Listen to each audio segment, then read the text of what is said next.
fuck you doing? Remember that name, Good Pizza, with 3 Z's, baby, 3 Z's. What's up, fam? It's your boy JP, Good Pizza. Check this out. Today we got a very special guest. Hailing from the Bay Area, my brother Serge Picazo, aka the Custodian, is about to show you guys what's up today, man. This guy's full of knowledge, full of jewels, the founder of Cultivated Cannabis Nursery out here in Sacramento, and also founder of the Connect, the illest networking group we have here in Sacramento. If you want to bring together real grassroots cultivators from the community, and a ton of free game is offered at these events. He's killing it in the community right now, guys. He's got a wild story. Wait till you guys see this episode, man. We'll see y'all on the show. Peace, love, good pizza. Serge, thank you so much for coming through and spending your time with us today, bro. JP, appreciate you having me, man. Thank you. Absolutely, It's an honor and privilege, and you guys crush it on the show, man. The consistency, the team you guys got here pumping this shit out every single week, that takes gusto, man. So you guys are crushing it. Thank you. Thank you, bro. I appreciate that, man. Shout out to the team, man. I'd be nowhere without you guys, man. Salute. That's for sure. So let's, before we dive into your cannabis history, I'd like to just kind of dive into your past, your upcoming, or your upbringing, bro. Like, where'd you grow up? Let's just walk through the childhood real quick, man. Let's take it back, bro. So, born and raised in the Bay. Nice. Born in San Francisco. Grew up in the East Bay, a little town called Danville. All right. And, I was blessed. I'm a first-generation immigrant. Cool, Both my parents from Mexico, so, Dope, came to America with nothing. And so they showed us the true power of work ethic at a very early age. Okay. And, I think that's one of the things that really built the foundation of who I am today, is really being understanding that, shit doesn't come for free, right? And making sure that you can value stuff that you can really work hard for. And that's also kind of like how my moniker came about, was the Custodian, right? I started like at the bottom, and I want to make sure that I can, never be too prideful to clean shit up, right? So I'm willing to do that stuff. So basically, when it comes back to my childhood, I was blessed, man. Family's everything. Yeah. In a Mexican household, you have love and support from your mom and dad and my brothers and sisters. Like, it was cool, man. Like, seeing how they grew up, basically third world country, and they wanted to work hard to give us, the opportunity to do what we do today. So it was cool, man. Student athlete, all throughout school. It was fun, man. I had a lot of good friends. Being one of like 4 Latinos in the community in Danville was interesting of its own. So I had this perception of, Did you feel left out, or what did you feel not necessarily, man. I just felt like I wanted to be included, right? So there was that feeling of like, how do I, that's why I was friends with everybody. I was a chameleon, bro. It was cool to like mess with the jocks and the nerds and, whatever it might have been, bro. It was just, it was fun. It was cool to hang out with good people, and that really allowed me to understand people's perspective. So going through and really just having fun with it, man, that's where sports and camaraderie and leadership really started building upon my building blocks of like who I am. Wow. So, but yeah, man, high school was cool. That was, not that I'm not studious. It didn't have my attention in that manner. It really gave me the opportunity to like lean into camaraderie. So being an athlete, team captain for wrestling and football, it was cool, man. Like, I really got to understand people a little bit differently and how people responded to leadership and communication. Yeah. Right? You were in leadership early. So that was really like, I don't know, I was like, 14, 15 when I was really getting into that leadership role of who I was on a team. It's also how I started selling weed, right? So I was the athlete's plug, right? So Let's go. One of my homies, I know, I'm sorry, I don't want to skip ahead too far, but that's really what the foundation of like what started everything for me was. I was the athlete plug, right? Nice, so being able to kind of pull through, and my homie's dad was, one of the original Oakland Cannabis Club members there. So he was he was able to always get us the chronic, right? But it was cool, man. So yeah, just growing up, my parents are super involved, right? I was always in the kitchen cooking it up with them, really just understanding that, without much food in the refrigerator, you can make a lot when you get creative and that you can have a perspective of just putting a lot of things together. So my mom was super influential with me in that early age. That's like cool, she man. was, I was, coming home from school, we don't have anything to eat.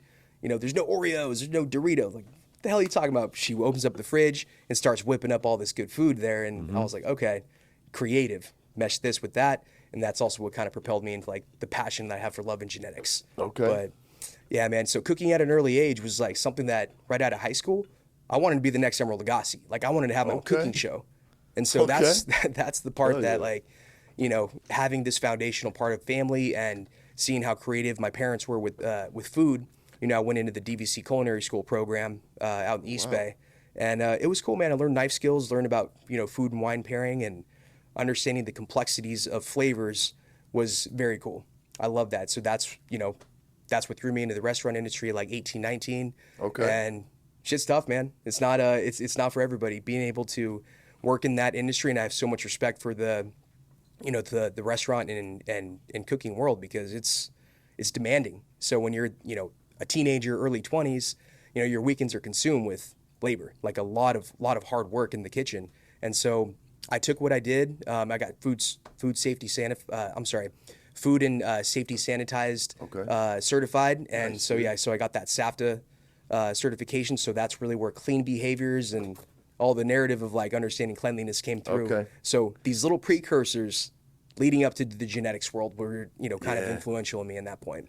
Isn't it funny how like everything in your past, right? And I'm peeping how you got to where you are for sure. For a couple of things I'll point out, but like it's always like a dress rehearsal for what happened, for what you're doing today, right? And it's all these tools that you acquire on your belt along the way. Like for number one, just from this 5 minutes of us talking, like, you know, number one, son of first generation, son of immigrants, that's usually breeds a hard worker. Yeah. Because you know what I mean? We know what we see, not what we're told, right? So you saw your parents busting their asses, right? And then number two, you were in sports early and you were a captain. So you fell into leadership early. Right. And pair those two, like I'm seeing how you got to where you're going from like from your younger days. And then the cooking, right? That's dope. Yeah. You know, and I can see how that translates as well, bro. I've taken a lot of That's cool, a man. lot of little pieces throughout my experiences, Yeah. but kind of going back to my parents, because they really are the foundation of who I am. My dad was a garbage man for 36 years. Okay. My mom was an independent housekeeper. So we talk about hard work. Like, Wow. you know, we would go and work, you know, food, art, and wine festivals, you know, at a super early age, like, I don't know, 7, 8 years old. And so we'd be going and like dumping trash cans at these events. You know, when you go to a festival, there's those 96-gallon totes. Yeah. How do you think those things get emptied, right? Yeah. So here I am rolling that 96-pound or 96-gallon tote back to the truck, unloading that truck, and then putting it back. So Okay. we would be doing like 3-day weekend events at a super young age. So we'd be making, you know, a few $100 a weekend. Cool. So at like that age, that's how I bought my Sega Genesis. That's how There I you bought my go. video games. That's how I bought my Pogs. Yeah, So bro. the value of stuff, bro. Pogs was such a such a game, man. Oh man, my little bro was fucking with the Pogs. I missed that. Slammers. I didn't do the Pogs. My brother was on it though. Yeah.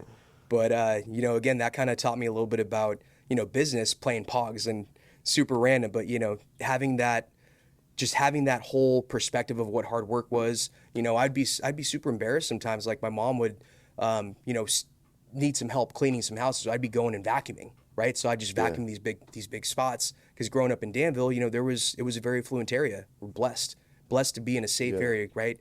You know, we spent some time in San Jose before we moved to Danville in 1989. Okay. Like a little bit shortly after the quake. After the quake hit, you know, my pops found a way to qualify for a loan, and he moved us out of San Jose, because it was you know, it was a little rough, man. Like our neighborhood had some gang activity, and it wasn't exactly safe. And so when we got into Danville, you know, that was like night and day, man. Like just being able to be in a safe area, you know, blue ribbon school districts. So I had a lot of cool people around me, and that was, you know, that was a big piece of like why I'm grateful for just having opportunity, you know, because most people don't get the opportunity to really, you know, be around safe environment and just to have certain opportunities that come you. But, you know, kind of getting back to when my mom would like pull me out of school, like sometimes I would be super embarrassed, be like, oh, I'm going to a doctor's appointment. In reality, I was going to help because I wanted to help. Is that right? And so, you know, just being able to understand that there's hard work that pays off, and really it builds integrity.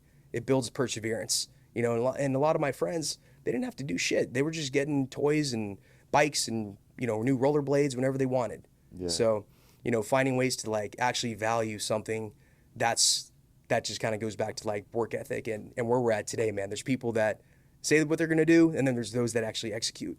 Yeah. I bet you that translated later in life. Like, you know, you learned, first of all, when you're coming up like that, everything's upside, you know what I'm saying? Yeah. And that helps with the journey. But like, maybe you realize like some of your friends back then that was just given everything, they didn't appreciate shit as you did when they got it. You know what I mean? It's like your friend that got the Mercedes when you were in high school. You know what I'm saying? They beat the piss out of it. Right. Versus the kid that got the Civic, me. You know what I'm saying? And I took care of that motherfucker until I crashed it. Yeah. You know what I'm saying? Yeah, man. That's cool, bro. Let's bring it back to let's stay in high school. You did mention you started selling trees in high school. I'm guessing you started smoking before that, right? I started smoking when I was 14. Let's hear it. The first time I smoked, well, actually, the first time I smoked was actually oregano. So one of the homies, we had no clue, right? The homie pulls up a little 10 sack, and he's like, "Yo, you guys want to try weed?" And like, yeah, let's twist it up. We rolled it up in some binder paper, bro. It was so rough. And anyways, yeah, that was the first time. It was brutal, but actually trying and smoking cannabis. Let me go back. Did he get got? Oh yeah, hell yeah, that kid got. Like he. Okay. Yeah, we didn't fuck with him after that. So, anyways. So we tried that, but that's what sparked the curiosity. He's like, all right, well, that wasn't it, but let's try it. Yeah. So again, this goes back to my homie where his dad had a club card. Okay. So he always had some Northern Lights or some Jack, so we were getting some shit early on that, it was flavors. Like we were like really into it, like super orange tangies and stuff like that.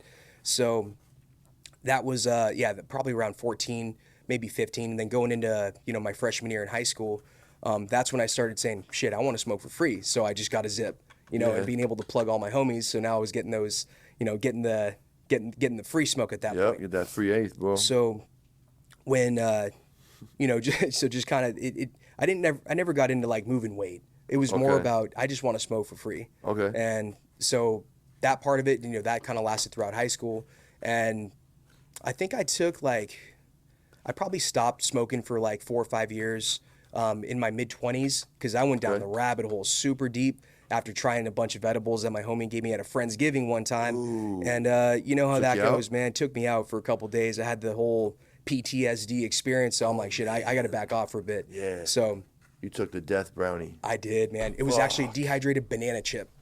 Really? Crazy. And then some other gummy or whatever he had, but the home brews were scary, bro. For sure. And so, I got back into cannabis, my homie was on, he had like a CBD pen or something, and he had super bad ADHD. He's like, yo, check this out. You don't get the paranoia. I'm like, oh, sweet, let me try it. Anyways, that's what kind of sparked me back into getting in, back into. Oh shit, CBD brought you back in, huh? Yeah, CBD, cool. Yeah. So. I didn't see that coming. It was, it was a journey back into it, but that's really where, I started understanding a bit more about my tolerances and, just started to appreciate it a little bit differently. Yeah. Since before, I was just fucking blowing anything I can get my hands on. Of course, bro. I mean, bro,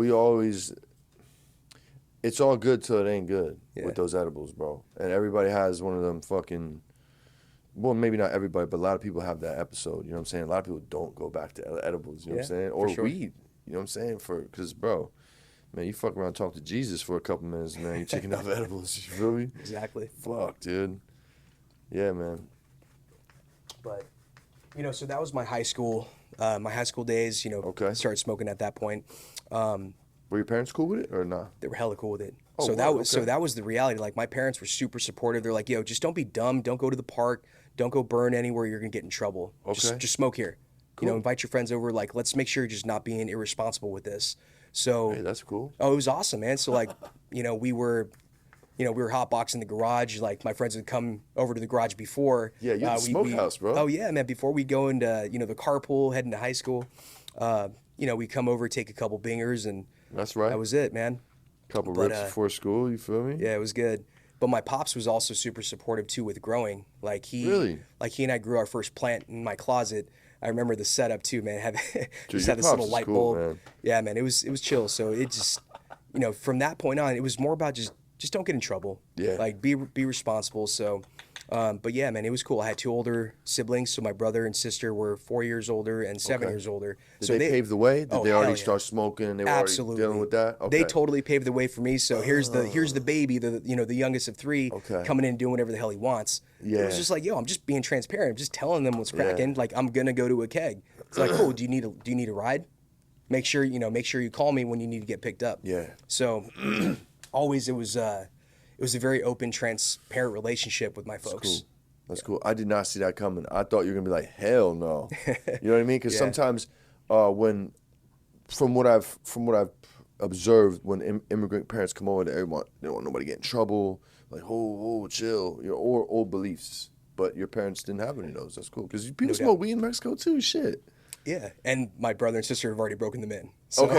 So yeah. Was the first sibling the oldest? Like when they was my brother, a little friction? My middle. Yeah. So he was a punk rocker. He was a skateboarder. This is when like the kids era. Like he was a skater, bro. Yeah. So he definitely had his rebellious phase, and again that just totally paved the way for me. Okay, cool. It was cool. Yeah, I'm the older brother, so I understand. Yeah. I took all the hits for little bro. That's it. Yeah. Kids, bro, what a great movie. You know the first time I watched that, I was suspended from school for 10 days for getting caught with weed in 7th grade. Yeah. And then my man's rented the tape from Blockbuster, and I went over with my boy Sean's, and we watched. I was like, oh, this is amazing, bro. And I wound up meeting a lot of those dudes and skating with them, too, because I used to skate in New York. That's tight. Yeah, man, that shit was cool. Good fucking movie. Great movie. Great movie. So what's next, bro? So after high school, you're on your culinary journey, right? Yeah, so... Where'd you go to college? I heard you been to college? Diablo Valley College. DVC was a JC over in Concord, cool. East Bay area. But, that shit didn't last, man. I was in the program for like a year and a half. Okay. I learned knife skills. I opened up a restaurant, not me personally, but I was asked to help open up a restaurant with one of the homies that had just graduated the culinary program.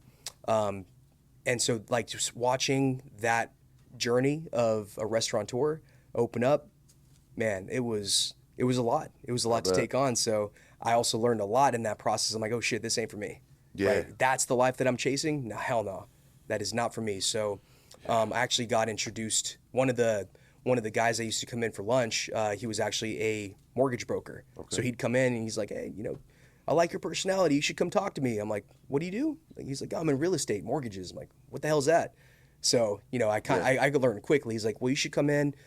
So I sat down with him and he's like, yo, telemarket for me. I'm like, what is this telemarketing? He's like, all you got to do is call. You speak Spanish too. And so I'm bilingual. Oh, nice. Right. So my mom mainly spoke English to me. My dad mainly spoke Spanish to me. So I had a beautiful blend, right? Beautiful. I speak Mexican, right? Like proper Spanish is not my forte. Like going into high school, I think it was the first day of Spanish. It was like Spanish 2. And, I started having like a conversation with the teacher and she's like, yo, you should probably be in the next class up. So I'm a freshman in Spanish 3. Yeah. Again, I don't have grammatical skills to be in Spanish 3. Communicating. I can have a conversation, but I'm not like, it's learning a whole language. So actually like, being a student in Spanish class was tough for me. So really? It was tough, man. Like proper Spanish to like speaking conversational Mexican. Got you. Big difference. Okay. So yeah, the teacher wasn't too pumped off of my communication abilities on that side. 'Cause she was like really into proper terminology, but I digress.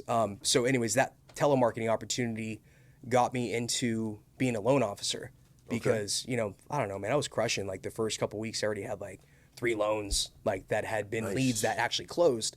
And so the broker was like, yo, you should like get your license and come work with me in my office. So I did. And what year was this? This was like 2005. Right yeah. There. So Well, right in the middle of the heyday of the real estate boom. So I did mortgages for a few years and it was great, man. I assumed my parents' mortgage when they were ready to retire. So buying a house in Danville, shit, man, like that would not have been easy to do, without having a hefty down payment. So my parents retired. They moved up north to Plumas Lake, and they're doing their thing. But that also allowed me to, to take on this house in Danville, which was dope. Shit, nice. So I did that, which was great because I learned at a very young age that I had, what responsibility was being a homeowner, understanding taxes, and being able to understand deductions. And so that to me was really good experience for business and just understanding how to really work in the business to make sure that you're capturing all your deductions. Sure. So, but real estate was cool, man. Like I was not one of the predatory lenders that was only going after subprime.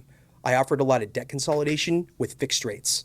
And so part of that program, of course there was option arms out there that people wanted to just get their lowest payment option possible. Sure. But that wasn't my game. I was really helping people understand how to debt consolidate with fixed rates, because there was a lot of great fixed rates back then, you know, and that was the part where, you know, understanding the value of education, because a lot of people just hear low monthly payment. Well, that doesn't exactly translate to the best situation for your scenario. You're just using your house as a credit card if you're just trying to do, you know, cash out refinances and, you know, pay off some stuff and then get extra cash to go buy a new truck. It's like, nah, dude, come on, man. That ain't the way. That ain't the way. So just educating on how adjustable rate mortgages work. And, you know, typically if you don't refinance before that thing adjusts, you're going to be caught with this balloon payment, and or you're going to get stuck with whatever the prime rate plus whatever percentages that you sign up for. So that's really that's what paved the way for me, and just understanding how, you know, value-based solution selling is what I enjoyed. I like to help people.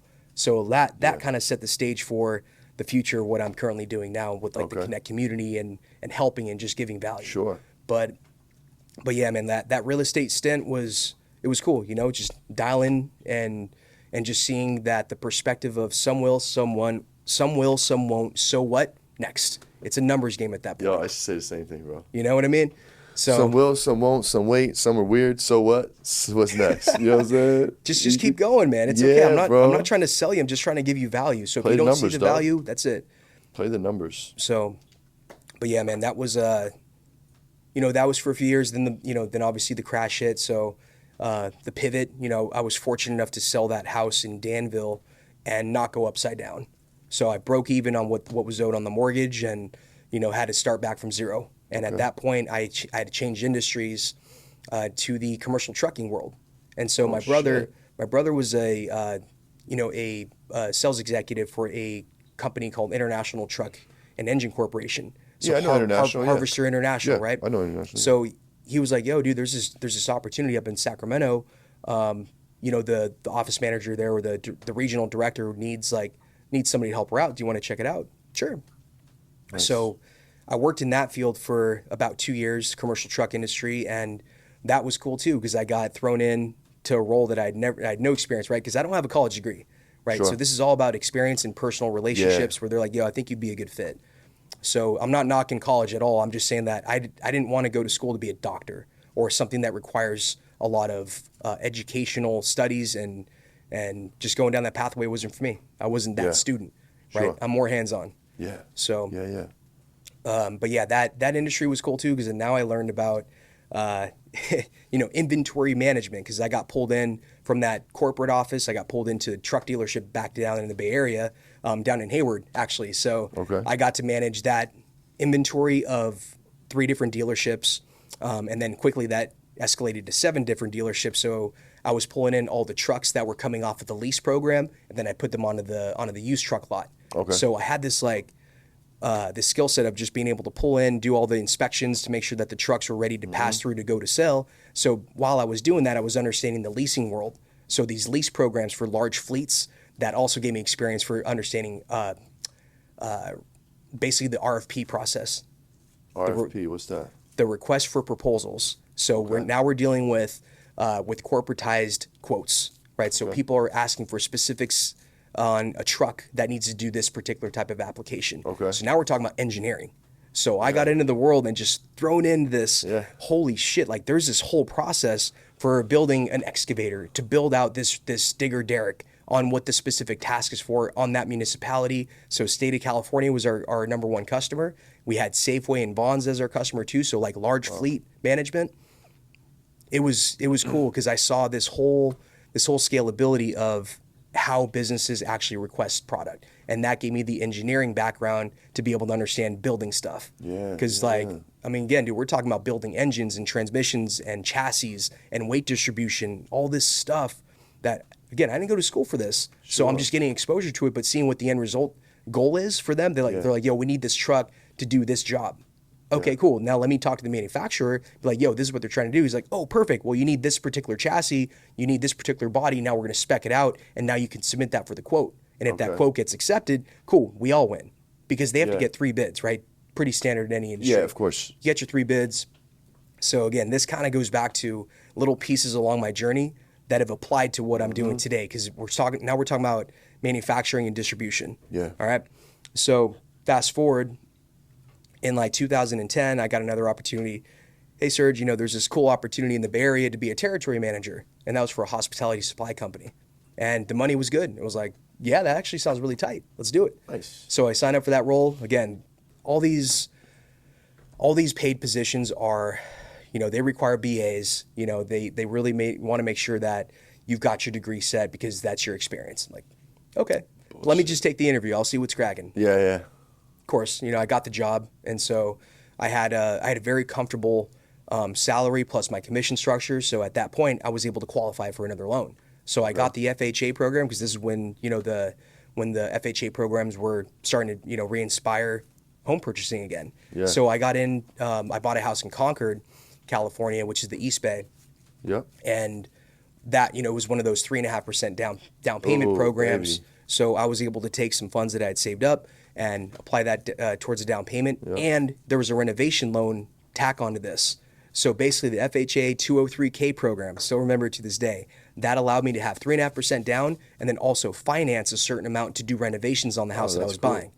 That's cool. That's how this thing started, right? So my parents, going back to my folks, they're hell of involved in the process. They're like, yo, we can help you renovate this thing. We're retired. We want to be around. We want to help. Cool. And shit, man, like they were in it. They were, they basically stayed.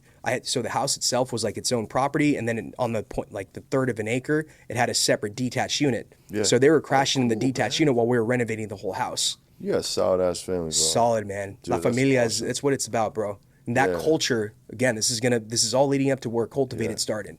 This whole culture of like familia and really understanding how to help people and making sure people are happy is what built the foundation of that.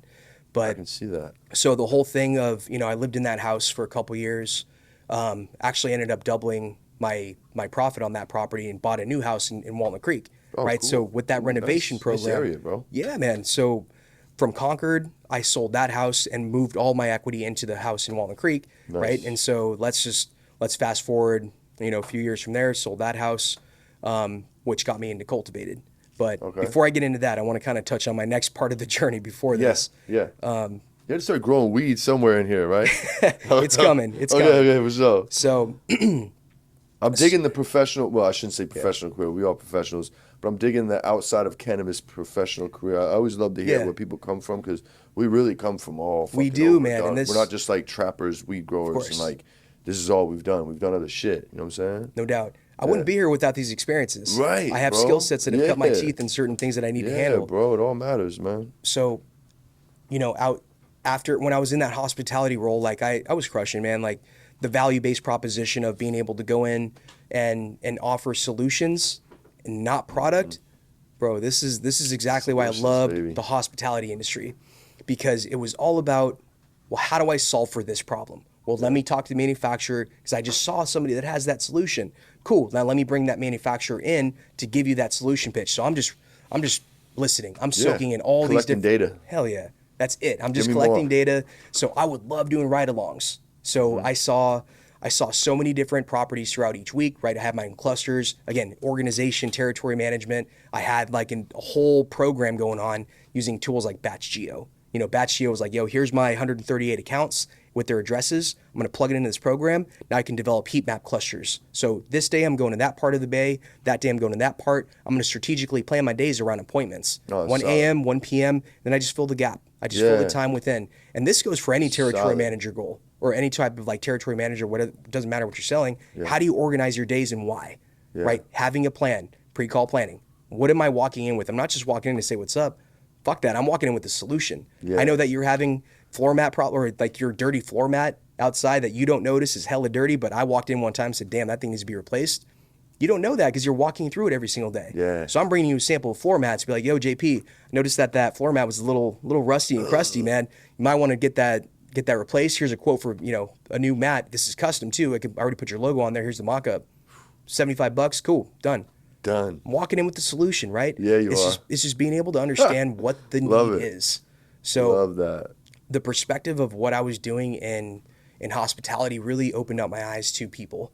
Like I love working with good people, and that industry is all about, right? People first. Of course. So understanding where that comes from, it was really cool because I got to see and experience a whole lot of stuff with supply chain management, with merchandising, and I worked for an organization called American Hotel Register, and it was family owned, right? So $1 billion company, largest distributor in the world for hospitality supplies back then, pre-COVID, yeah.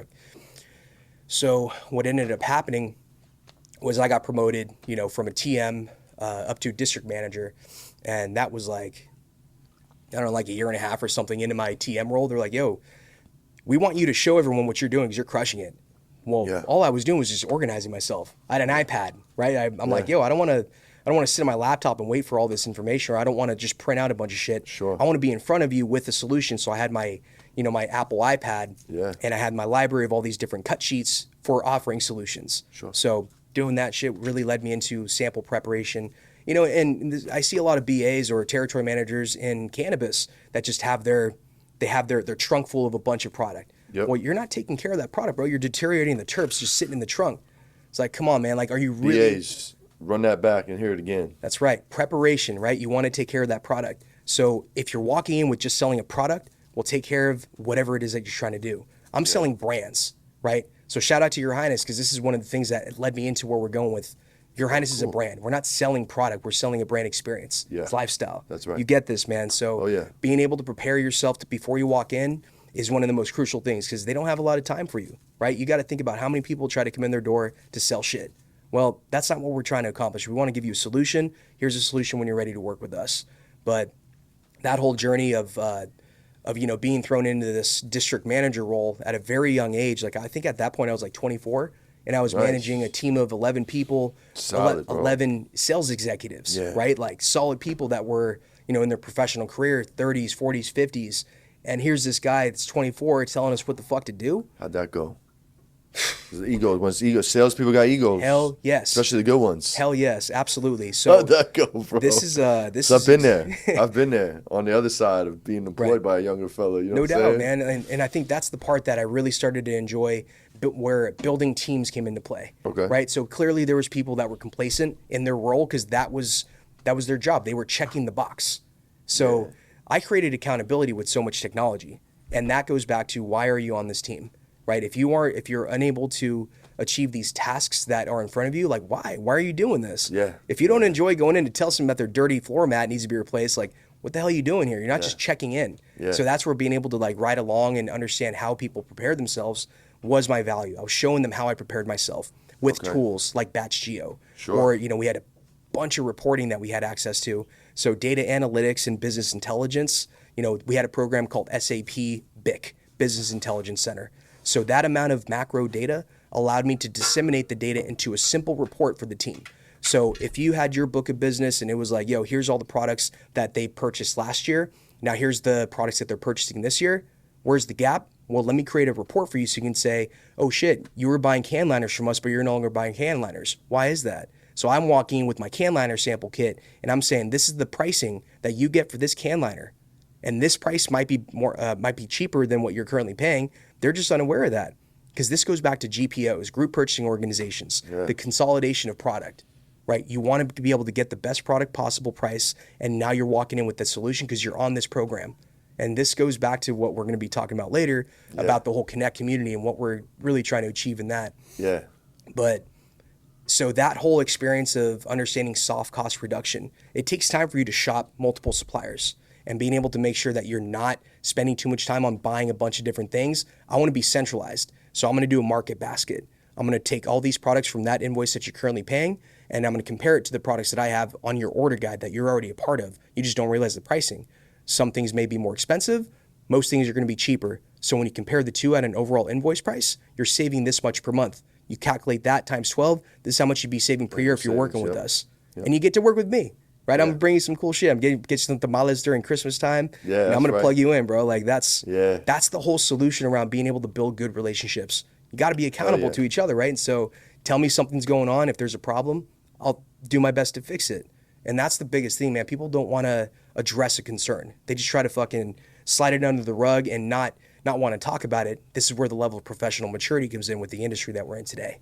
Yeah. Professional maturity is one of the biggest things that I want to focus in on, and that's really where we're using the Connect community to actually build relationships with professionalism.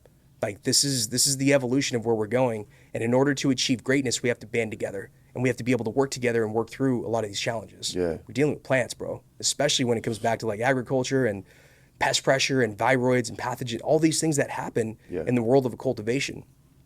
So cultivating, you know, this whole experience of working with the hospitality industry and understanding the infrastructure.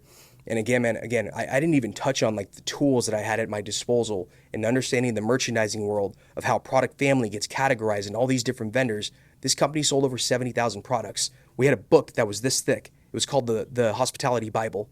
And every year that thing came out. So you wanted to be plugged in. You wanted to be in that book as a supplier, right? Because everybody had one of those. Even if they didn't shop with you, they knew that that was their resource for the product that they're looking for. If you walk in from a company that's competing with us, you'd be like, I'd be asking for a certain product, be like, hold on, let me find it.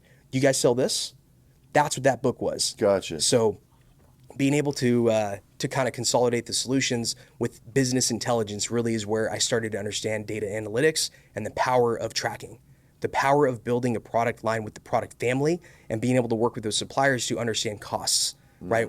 We had 13 DCs nationwide. Then we had 3PLs, third-party logistic locations in like Hawaii, and all sorts of all around the globe. Right? So we were dealing internationally. So being able to understand how logistics and distribution worked and how that part of it like really came through. Now we're building the foundation for where the genetics and cultivated genetics came from. Okay. Distribution, right?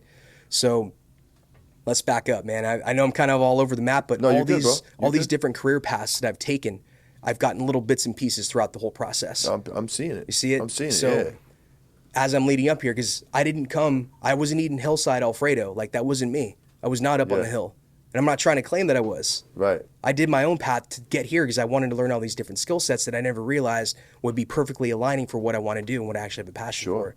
So I think that was one of the things that I took away from that experience because, you know, really being able to lead a team of professionals that you asked earlier, like there was a lot of ego, right? Yes, there was. A lot of ego. So when I was showing them that there's tools that I can help you understand, because people were afraid of technology back then. It was like 2010, 2011. So giving you an iPad, being like, you know, make sure you have your reporting before you walk into that property, or that you have your cut sheets, whatever it might be. That what solution are you walking in with? Right. There was accountability at that point, and they were intimidated by that.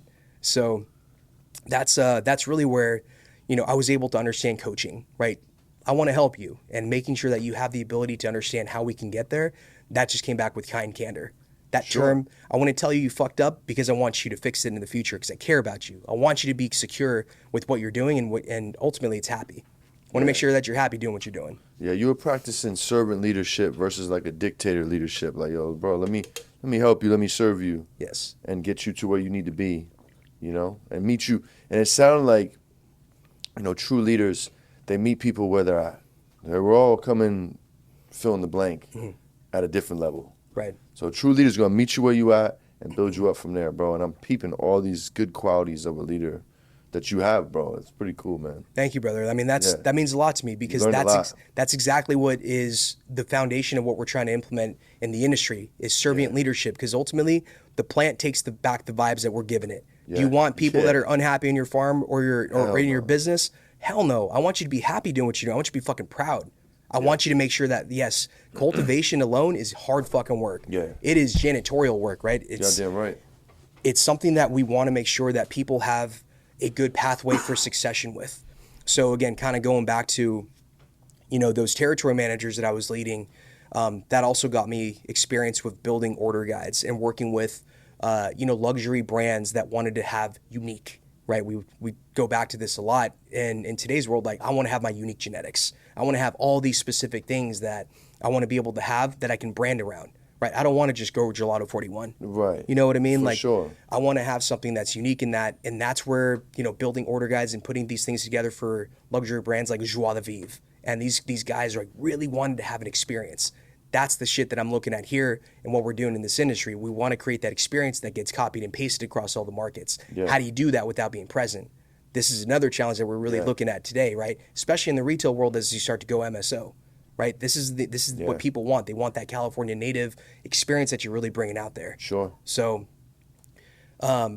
I'm going to circle around because the hospitality world taught me so much. I'm so grateful for that opportunity. But that's also what got me into the nursery game. Okay. So back in like 2016, I was on a ride along with my rep up here in NorCal. And as we're driving down the highway, we saw a billboard for it was like a dispensary. Oh, that's sick. That's cool that they're advertising bud up here on the billboard. She's like, I shouldn't be telling you this, but my husband's in the industry. I was like, oh shit, tell me more. Tell me more. Tell me more. Yeah. So yeah, bro, like we were doing our follow-up at the end of the day, going to grab dinner or something. And so that's when she's like, yeah, they have a genetics company that they're distributing out of Sac. I'm like, that's sick. Let me meet them. So I met the group. I ended up investing into that group because there was a whole plan and roadway to get into a 64 spot because we knew it was coming. Oh, okay. So what year was this? Circa around it was like 2016. Okay, cool. Yeah. So this is where, my interest and my curiosity in the actual cannabis industry started from a professional standpoint. Okay. So fortunately, I met my wife in 2010 and she was in the 401k investment world. So she's like, yo, you got to start saving with your 401k. Like every month you should be maxing out that 401k because you have a company match. Oh, if you have a company match, you got to max it. Yo. Max that. Max your company match. Always. Continue. 100%. Like free money. Free money. It's free fucking money. And that's exactly where, shout out to Tasha because she really built my financial understanding to the next degree. Wow. So maxing out that 401k allowed me to be able to have money so I can invest into this company. Sure. Right. So that was my buy-in to the industry. Let's just say that it was an expensive lesson because that plan didn't exactly translate into where we were heading, which was great. I love being able to risk just enough that I can make sure that I can correct it and pivot.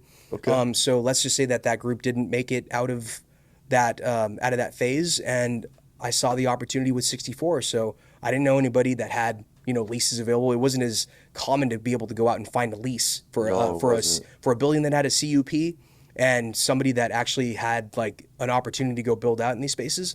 That was not like, you had to know people. You had to know what the hell was going on and who actually had a CUP. And so we knew somebody that got us introduced to somebody else. Long story short, we got a suite. So I said, look, I'm gonna go do this. I see what we could do and improve upon, right? Because that's when we were just getting cuts from like Kevin Jodry back then. Shout out to Kevin at Wonderland because he was a great resource for genetics. So we get his cuts, bring him down, mom him out, and we would just be distributing those clones here in NorCal. But that really opened my eyes to trust and transparency, right? Okay. The value of having a direct source to genetics and the importance of clean, healthy genetics. Because I didn't know shit about tissue culture or anything that had to do with pathogens or pest pressure, and all that stuff was new, right? So I was experiencing that. But ultimately that led to building out the cultivated nursery in Sacramento. Okay. And so, I said, what, I'm digging this. Like I want to be in the foundation of a genetics company and be able to find a trusted platform, a trusted solution. Sure. And that's working with the breeders, working with the TC lab, really understanding how to provide a clean, healthy plant start. Because it is crucial. If you don't start with healthy plant material, good luck. I've learned that the hard way. Yeah. Yeah. Tray Flip are one of our most popular strains, almost didn't make the cut because of that, bro. Yeah.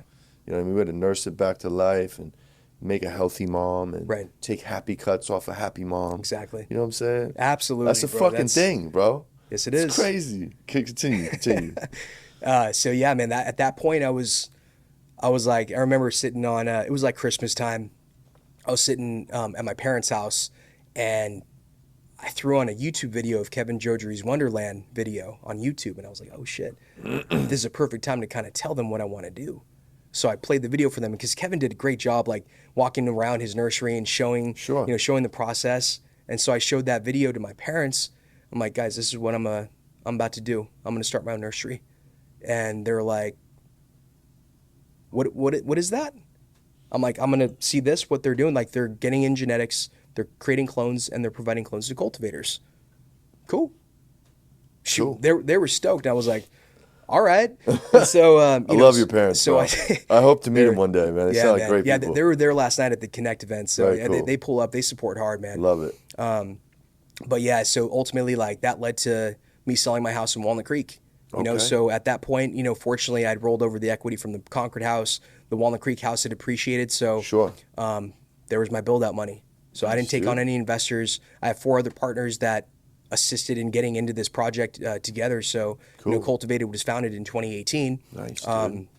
And so, yeah, but I funded the majority of the build out. So we didn't have to go out and raise money. Like, how could you raise money? I don't know about raising capital. Yeah. That wasn't my thing. I just knew that I had this much liquidity and let's fucking go. Yeah, I wanted to start. Hell yeah, dude. Right? Hell How much yeah. is it? You know, so anyways, like learning out the build out process. Take a breath. Wow. The build out.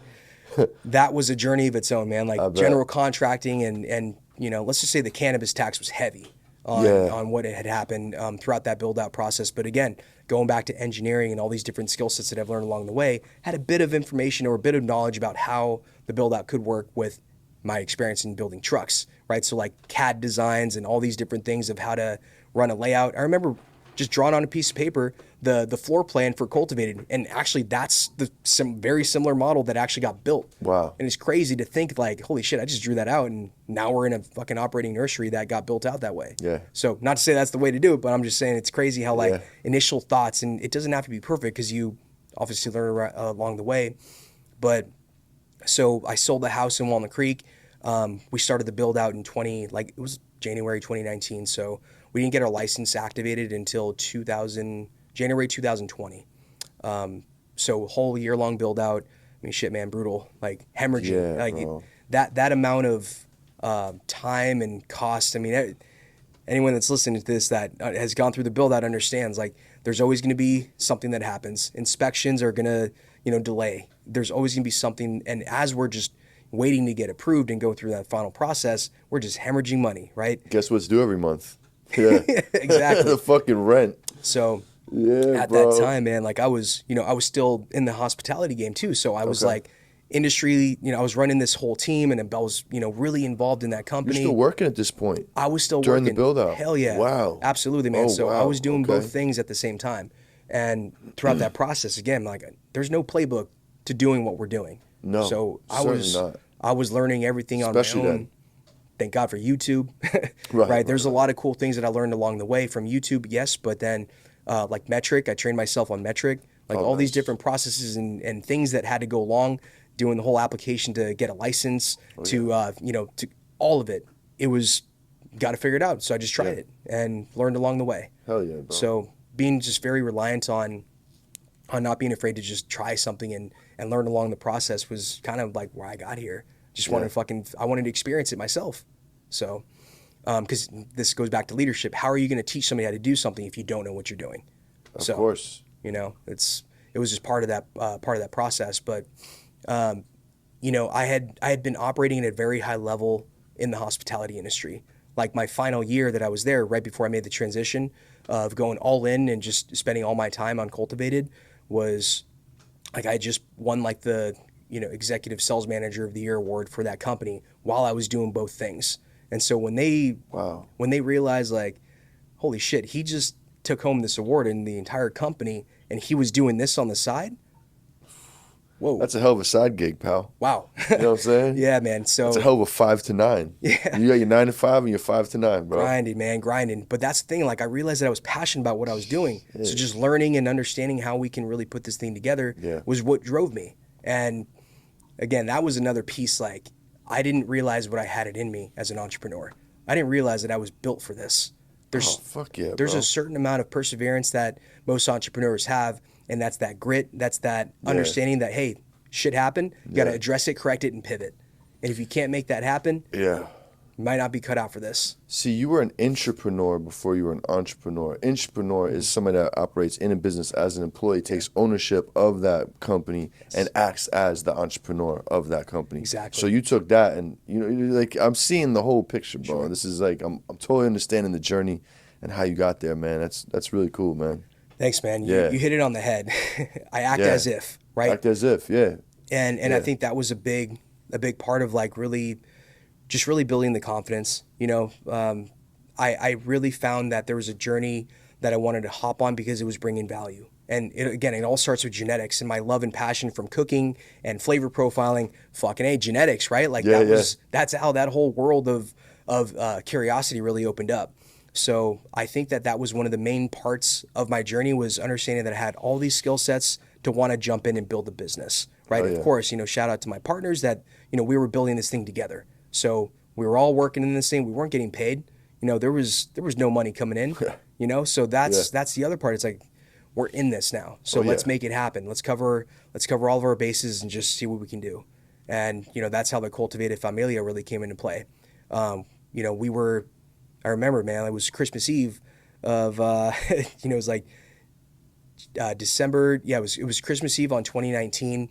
And my dad and I were sitting there cutting clones for the very first time. It was our first round of cuts. And that was it. My parents, again, going back to them, they were super foundational. They were the first. Bro. They were the first 2 employees of Cultivated Genetics. What? You taught Poppy how to cut clothes? Hell yeah, man! Let's go, dog. They were coined the propagangstas. The propagangstas. They were crushing on the table, man. Between my mom and dad, they would rip through thousands of clones a day. Wow. Thousands, bro. Like, they were killing it. Holy shit, bro. So they set the standard again, like showing the standardization when we brought more people in, and like this goes back to culture. Like, guys, this is not. If you want this to be a job, cool. Like, that's okay. We're going to talk about what your future is and understand what makes you happy. Now, if we're talking about a career path, we're going to talk about succession planning.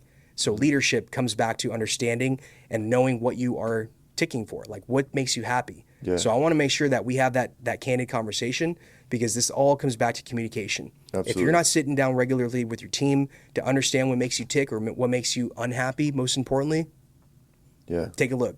Take a look and see why your productivity or your quality control is maybe slipping. I think that's a big part of leadership, is just listening and being able to understand that succession planning is a major part of building good teams and reliable teams. Because if you're going to be in a stagnant position, you're not going to want to work a lot harder, right? Like, there's something that doesn't matter if you don't have a goal. There's nothing after this, right? You know, and that's okay. We need plenty of Indians to make it something achieve what you're trying to get after. Yeah. But having that confidence to be able to just have a candid conversation, like, I'm the first person to write a letter of recommendation for somebody that wants to go for another opportunity. I know what your skill sets are. I saw them and I brought you in because I wanted you to work on those. Yeah. So I'm more than happy. If you're unhappy here, that's okay.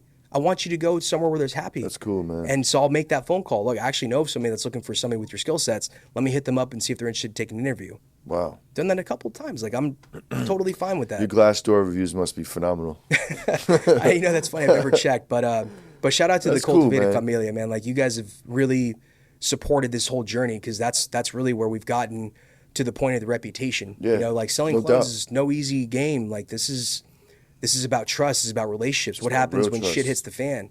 You know? Yeah, I want to get what I paid for. Yeah. How about that one? Exactly. You know? I want to get the right. Is this the right genetics that you sold me? Yeah, right, bro. Genetic validation, you wasted 3 months of my fucking time. DNA fingerprint, right? You know what I'm saying? Yeah, bro. So this comes back to you know, understanding tissue culture, and you know, right out of the gate, I knew that I wanted to work with a TC lab. Sure.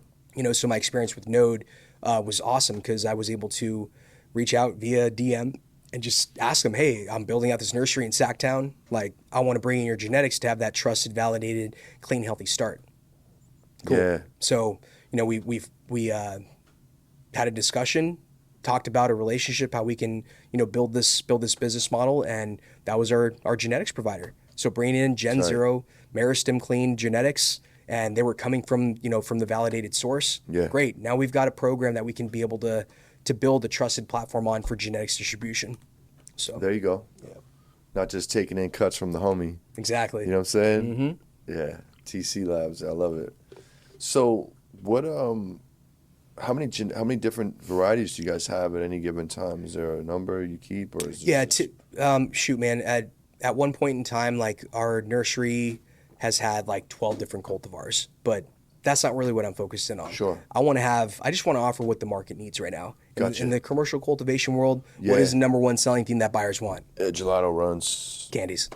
That's it. You know what I'm saying? Right. Candies. It's hard. It's hard for anything else outside of the candy wave right now. So my menu consolidated very hard to candies right now. And candy variations. Correct. Cool. Yeah. Cool. So, I mean, I've got a lot of buyers that are asking, it's like, yo, who's growing XYZ? And like, well, here you go. This is a very nice system, because now we have the opportunity to get the cultivators in a position where if you're growing this particular genetic, now we've already got the plug already rolling through. Sure. So it's an ecosystem. I'm an extension of your business, so I want to make sure that you win, which is why I love the actual irrigation strategies behind these cultivars. A lot of R&D has gone into these things. So understanding how, if this plant's a generative or a vegetative expression, we want to make sure that you're set up for success, You got to understand the stretch behavior. Is it a 1x, a 2x, a 3x stretcher?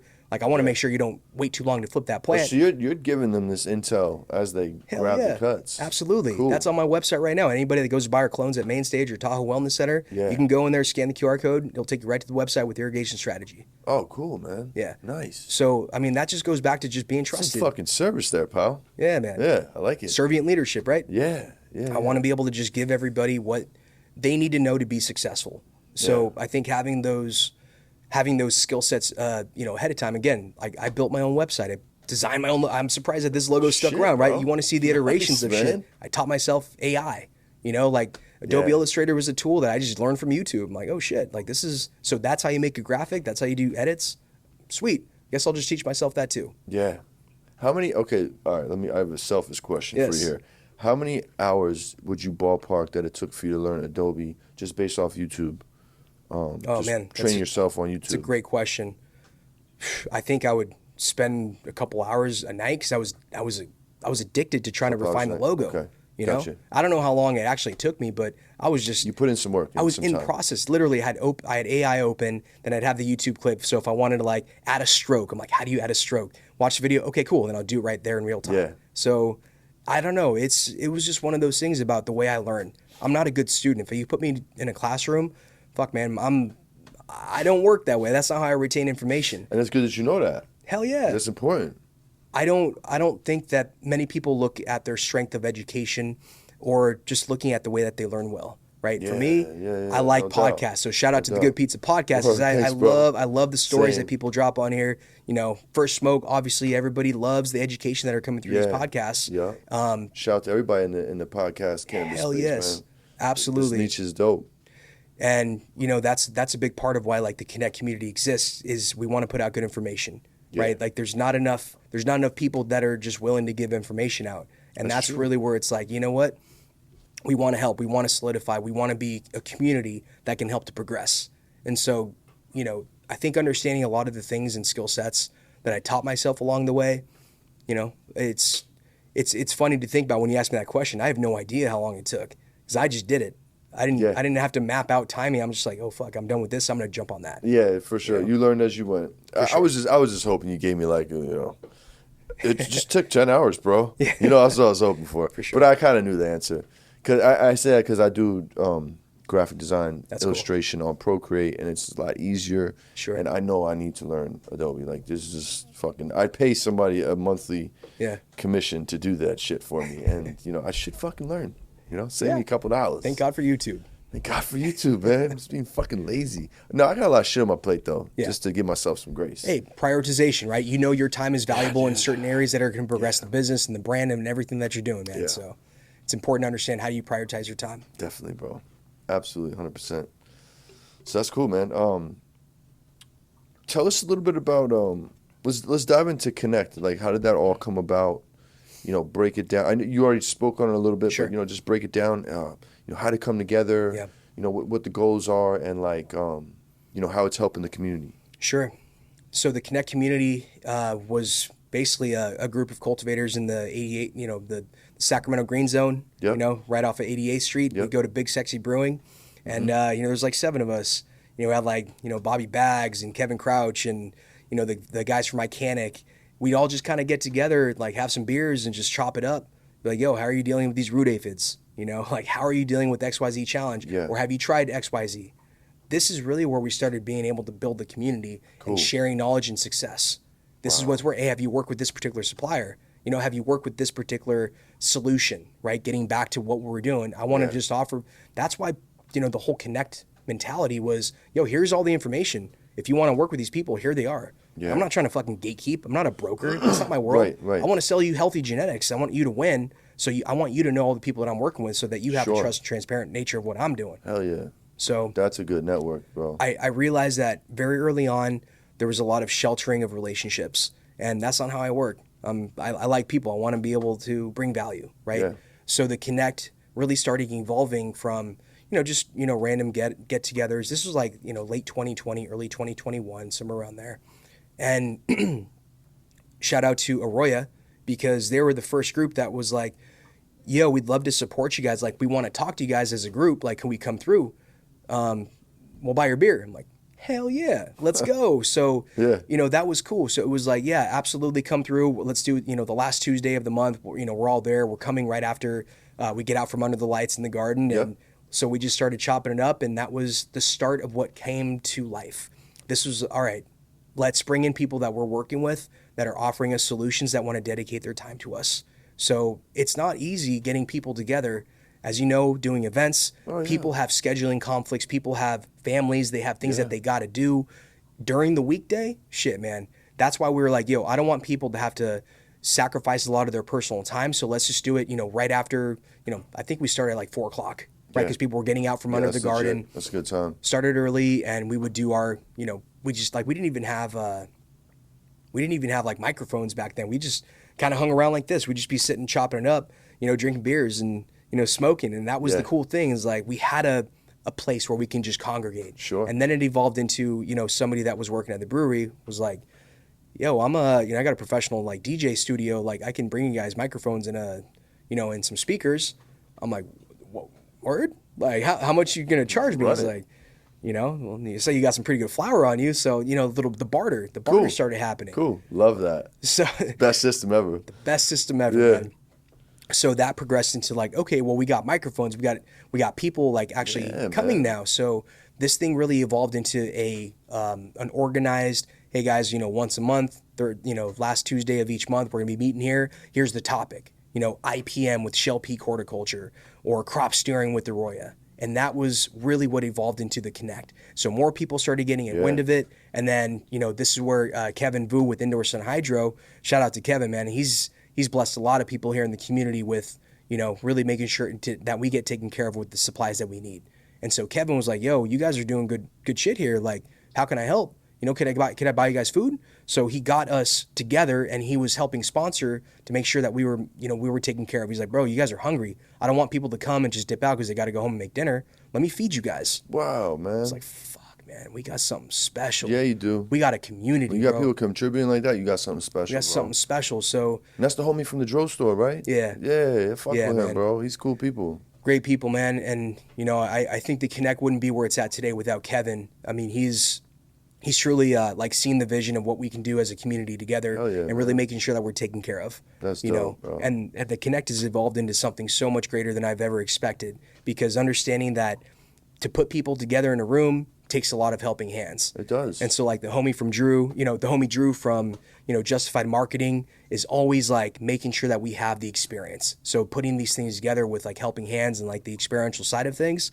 there's people that are just always there and that are always going to help put these things into motion to make it an experience. Yeah. So that's cool, man. Yeah, man. Congratulations to you guys for putting that together for the community, bro. That's huge, man. Thank you. Yeah, man. I'm humbled. Like we just did an event in Las Vegas, during the MJ BizCon. Shit, man, we had like over 800 RSVPs that event. Damn. We had 2 different panels. One on crop steering candies, and another one on cool, genetics and DNA fingerprinting, and it was cool, man. Like we had some heavy hitters in that panel. We also did a candy battle royale out there. No way. Shout out to Mile High Dave for taking home the crown with some killers in the lineup. Oh, word, bro. Hell yeah. It was cool. That's cool, man. I love that, bro. What are some of the brands you're working with? Is that disclosable information? Absolutely. So shout them out, bro. So the cool thing is like what we're building is a pipeline, right? So we want to be able to have a platform for brands to go through. And this is kind of where Validated Curations, the other part of the business that's actually building brand awareness and building business development. So Your Highness is a fantastic example of like what we're doing with Your Highness. Okay. So being able to take the brand, and shout out to Sean and Becky, man. Like they've got a worldwide cool brand. People, man. Hella cool people, man. Hell yeah. And so they have a very successful clothing brand that's in Broken Promises, right? That's a different company. That's his brother. Yeah, that's Sorry, Jason. my bad. No, Broken Promises, but it's all a family business because Jason twins, and Mandy right? Are they twins? are correct. Yeah, for sure. So Jason and Mandy are also part of Your Highness. So we got Sean, Becky, Jason, and Mandy as the Your Highness team. So it's fire, bro. Like they've got such a cool global program because ultimately that's what we're looking at. We're building a lifestyle brand with cannabis attached to it. Yeah.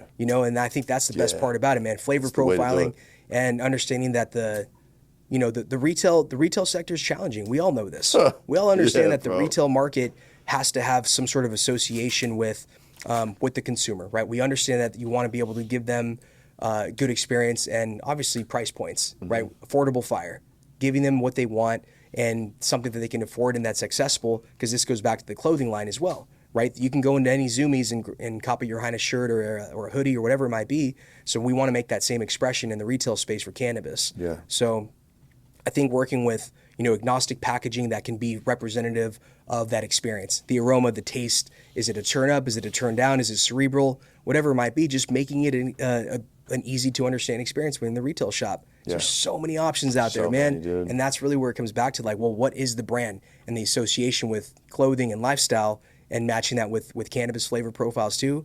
Yeah. That's why I was excited about this. So when, when Sean and Becky and I linked up about this, like, that's where it was exciting to be able to understand, what are my skill sets? How can I actually help? What are the things that I do? Well, my experience with Node Labs and Compound Genetics was great. I'm super grateful for that time that I spent there, because I learned a lot about global distribution and understanding the genetics and phenohunts. And I know we kind of blew past a lot of that, but man, shout out to Node for the R&D that has been done on all the genetics in their library. Like, that was the source of our plant material that we were putting into cultivated. Yeah. So we understood genetic stress testing. We understood commercial validation. So going through and collecting all the agronomic traits and the data that is required for me to be able to give them to you to tell you how to grow them, and these are the susceptibilities, or maybe these are strengths, to lean into that. I want you to irrigate this way or that way. That's important, man. So understanding that we have a whole bank of genetics like that, and that's a big part. I'll tell you what. Anytime I've ever gotten a tray, nobody's ever discussed any of these things with me, bro. Right. I cash them out. I keep them moving. Yeah, man.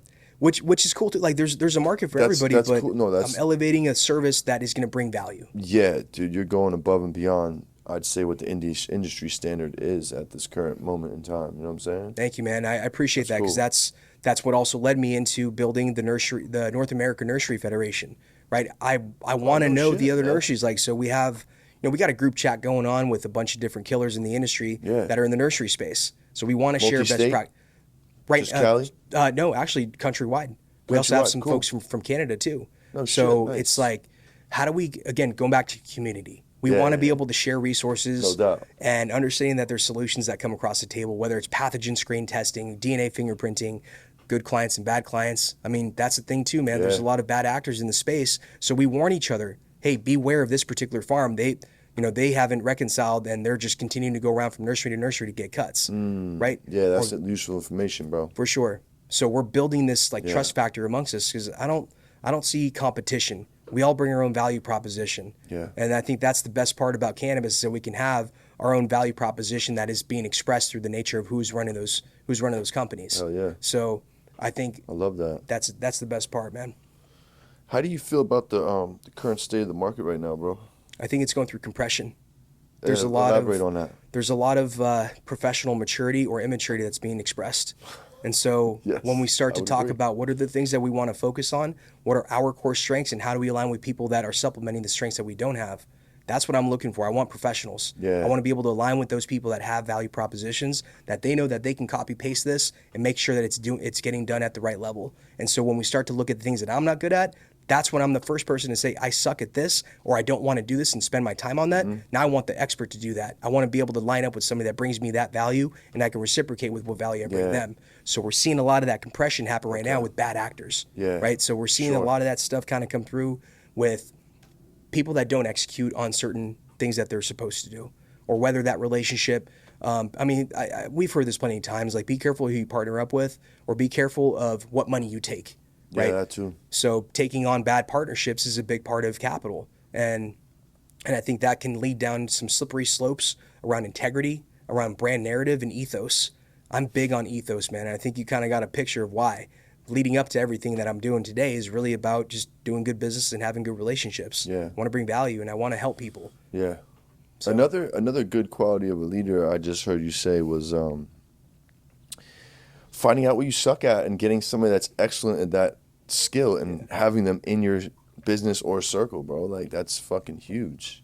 Don't double down on your weaknesses, bro. Triple down on your strengths and find somebody that does what you hate to do or what you suck at doing. 100%. You know what I'm saying? Yes, that's how you build a good team, that's bro. how you build a great team. Yeah, that's how you build a team, team, man. And understanding when when you're able to recognize the things that you don't want to spend time in, right? That's the stuff that makes you unhappy. Yeah. There's plenty of things that I don't want to spend time on that I have to do, like accounting and being a CFO. Like that shit sucks. I don't like dealing in that world. So Same. that is not something that I want to do, but I understand it. I know why things have to get done. I understand a P&L. I know how to build a budget. I know how to do all that stuff because I experienced it myself. Yeah. I want to make sure that I understood these skill sets. No doubt. So when I put somebody in that position or want to work with somebody to that level, I know exactly who I need. Yeah. And so when I come across that person or that player that we can really build some cool things on, great. Nice, And dude. that kind of leads to, another solution that's being in process too with Cultivate IQ. I see someone like Mo Korshid, he's crushing down at AJ's Flower Co. in Montebello. And he's got a bunch of different farmers that he works with around the country. And this is really where he starts to, he built his own software. It's called Cultivate IQ, and it's basically an ERP built by a cultivator for cultivators. There hasn't really been an ERP out there that captures all the different aspects of being a leader in cultivation. And this is one of the things that I've started to recognize very quickly about Mo is that he's brought a level of understanding to what he's doing to be able to manage these things and built it on like the Airtable platform. This is something that years of his own IP of being able to understand. These are the things that we need to track and measure, and these are the things on how we report on them. We're building a solution that not only has that, but also has supply chain management, and it's got a bunch of different things in there that's going to be a robust system where we can actually utilize data, to be able to track and measure our harvests and everything that we're looking through. And then this is a little too premature to like really dive into it, but It's in process, man. Like there's something that we're building very special that will be able to be utilized across the industry. Yeah. And this is something that, again, going back to data and crop management. So the event we had last night in Sacramento at Indoor Sun Hydro with Arroyo, the Arroyo Office Hours Lives, man, like that was crazy how many people showed up. I think we had over like 250 people roll through the event last night on a Tuesday. Huge, bro. That's huge. So Arroyo came through. We did the Office Hours live show and talk about education, man. Like these guys are pumping out an hour-long episode every week. They're on episode 91. So 91 hours of free game where you can call in and you could just talk about crop steering questions all day long. So it's pretty cool to have that live event and really just build out the solution because there's a gap right now.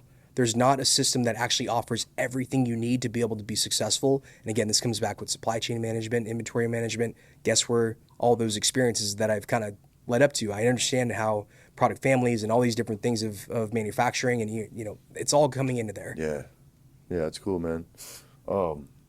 Yeah, big ups to you guys for that, bro. 250 on a Tuesday is not an easy fucking ask. That's like an event. Bro, you should have seen... That's like something you fucking... You invite people for like 2 months, you know what I'm saying, to achieve, bro, and sell tickets and shit. That's fucking cool. Is this a free event, by the way? It's a free event. It's a free event. Correct. Wow. So I encourage you to RSVP because, if you follow the Connect community, you'll get the RSVP links are in the bio. It's like, just make sure you RSVP so we know we can prepare enough food. Like that's the other thing, guys. Like we want to serve. We want to make sure that you're comfortable. Sure. So we understand that you just got off your full day of work and you're coming here to spend time with us to learn and educate and network. So that's a big part about it. So that's cool. It's cool to see the amount of support that the Connect's getting, specifically because a lot of brand partners and suppliers are like, how do we be part of this? And that's the best part about it. It's open to the community, right? So we want to be able to give you your time and your place to showcase and be able to talk about these solutions, which is like a great example about Salt Wars. So Salt Wars on February 22nd in LA is going to be sick. Really? We're getting top manufacturers from the Salt World. From the Salt World. Okay. I'll be making that announcement very soon here, but this is not about I'm better than you. This is about you telling me why your solution is for that particular application. So we're going to have these 4 different top nutrient company formulators and experts talk about their product line in a way that hasn't been done before on a panel. Oh, that's cool, man. We're going to have a room full of cultivators asking the difficult questions because it's not a one-size-fits-all. This is really what we've started to see in the industry was, there's a lot of great marketing out there, but how do you sift through all the different marketing to understand what works for my farm? Yeah. Every farm is different. Yep. And that's the best part about, getting back to tracking and data management. Having a tool as robust as Arroyo and these other sensors that, I can deliver you a genetic with the recipe. I want to give you that special. I want you to flip to bulking at day 16 because it's a candy. So we're going to start bulking up a little bit more, and then flip back to generative at the end of week 6, so you can really finish her off to get that bag appeal that you're looking for, while still hitting quality numbers. So that's what it's focused on. It's not about bulking. We can hit we can hit yield no matter what, but you're losing resin, you don't want to fucking, you just have more plant mass. You don't need that. That's it. We don't need that. We just want to make sure we're dialing in the best quality. So I think ultimately that's really where this whole thing comes back to, is people just want a platform where they can showcase their solution. Yeah. And that's all the Connect is, man. We're That's just dope. building it. And we also had a live stream collaboration with Grow World. You know, Grow World is a new platform. Founder is Nick Morin. I just talked to him yesterday. That's what's up. They helped me with a sponsorship. It's perfect. Yeah, That's what's up. Nick's cool, man. Nick's got a really cool platform, and that's why does. we wanted to collaborate with him, because he's got this robust system that's doing all the vetting, right? All these commercial applications that are coming through. Well, supplier partners want to get into farms that actually have legitimacy behind. Like, are they just a one-liter at home, like trying to get free product, or are you an actual facility that wants a trial, right? Yeah. Get your test bench going. And so Nick's platform is going through that whole validation process. So we are top of funnel marketing. Hey, this is the education, this is the branding side of these solutions. And then if you want to get to the next level, well, here's the way you can start to get through and actually get qualified. So Grow World is a very special platform where we're all going to work together through this thing. Nice. That's cool, man. Yeah. What's the next 5-10 years look like for Cultivated and the nursery and the mission? The genetics game is awesome, man. Like, there's obviously right now for the market that California is, we have to continue offering solutions that are in the candy world. Yeah. So for sure. Let's fast forward.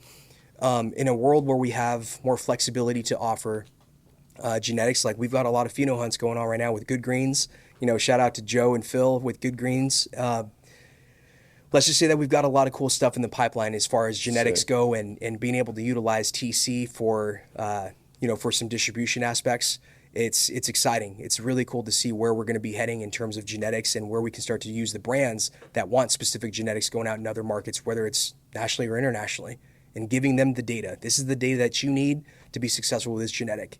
And so I think that's a big part of why the ERP is so important, is being able to have a platform that we can literally hand over a model that this is how you can actually operate on it. But now if you're slack, or I'm sorry, if you're slipping on actually implementing that, we have the A team right behind that we can utilize to be able to help you actually roll it out. Sure. Whether it's in your garden or if it's in the branding side, whatever it might be. That's cool, man.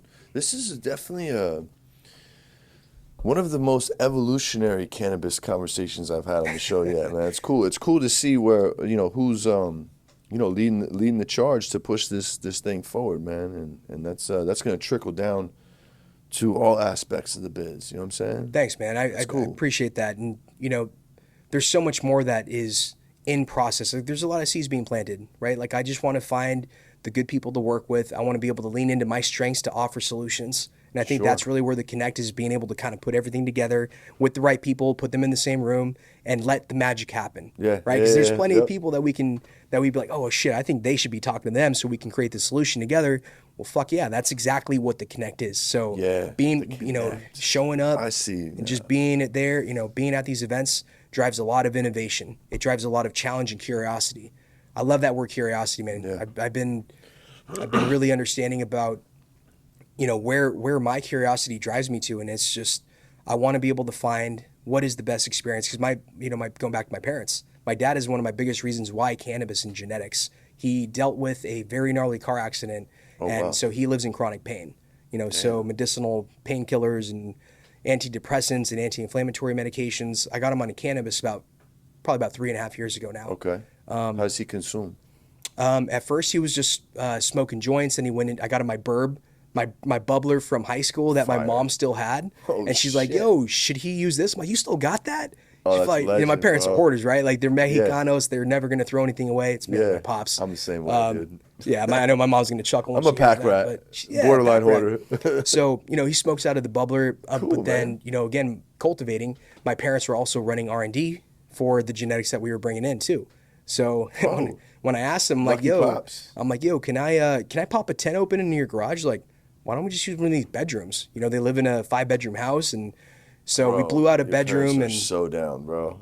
God damn. And we did R&D, and like all these R&D harvests, they conserved them, and they basically, my mom actually got into edibles, and so she started making her own edibles for my dad. There you go. So she made him these like keto power balls, and so he would eat those before bedtime, keeps him asleep throughout the night. That's the most important thing. If you're not rested, your body's not prepared. It's not healing. Yeah. So finally, like, he got off of his painkillers, he got off of his anti-inflammatory medication, and he sleeps. He wakes up rested, no longer walks with a cane. He can bend over. You know, obviously he's still fucked up because he got his fifth and sixth vertebrae fused.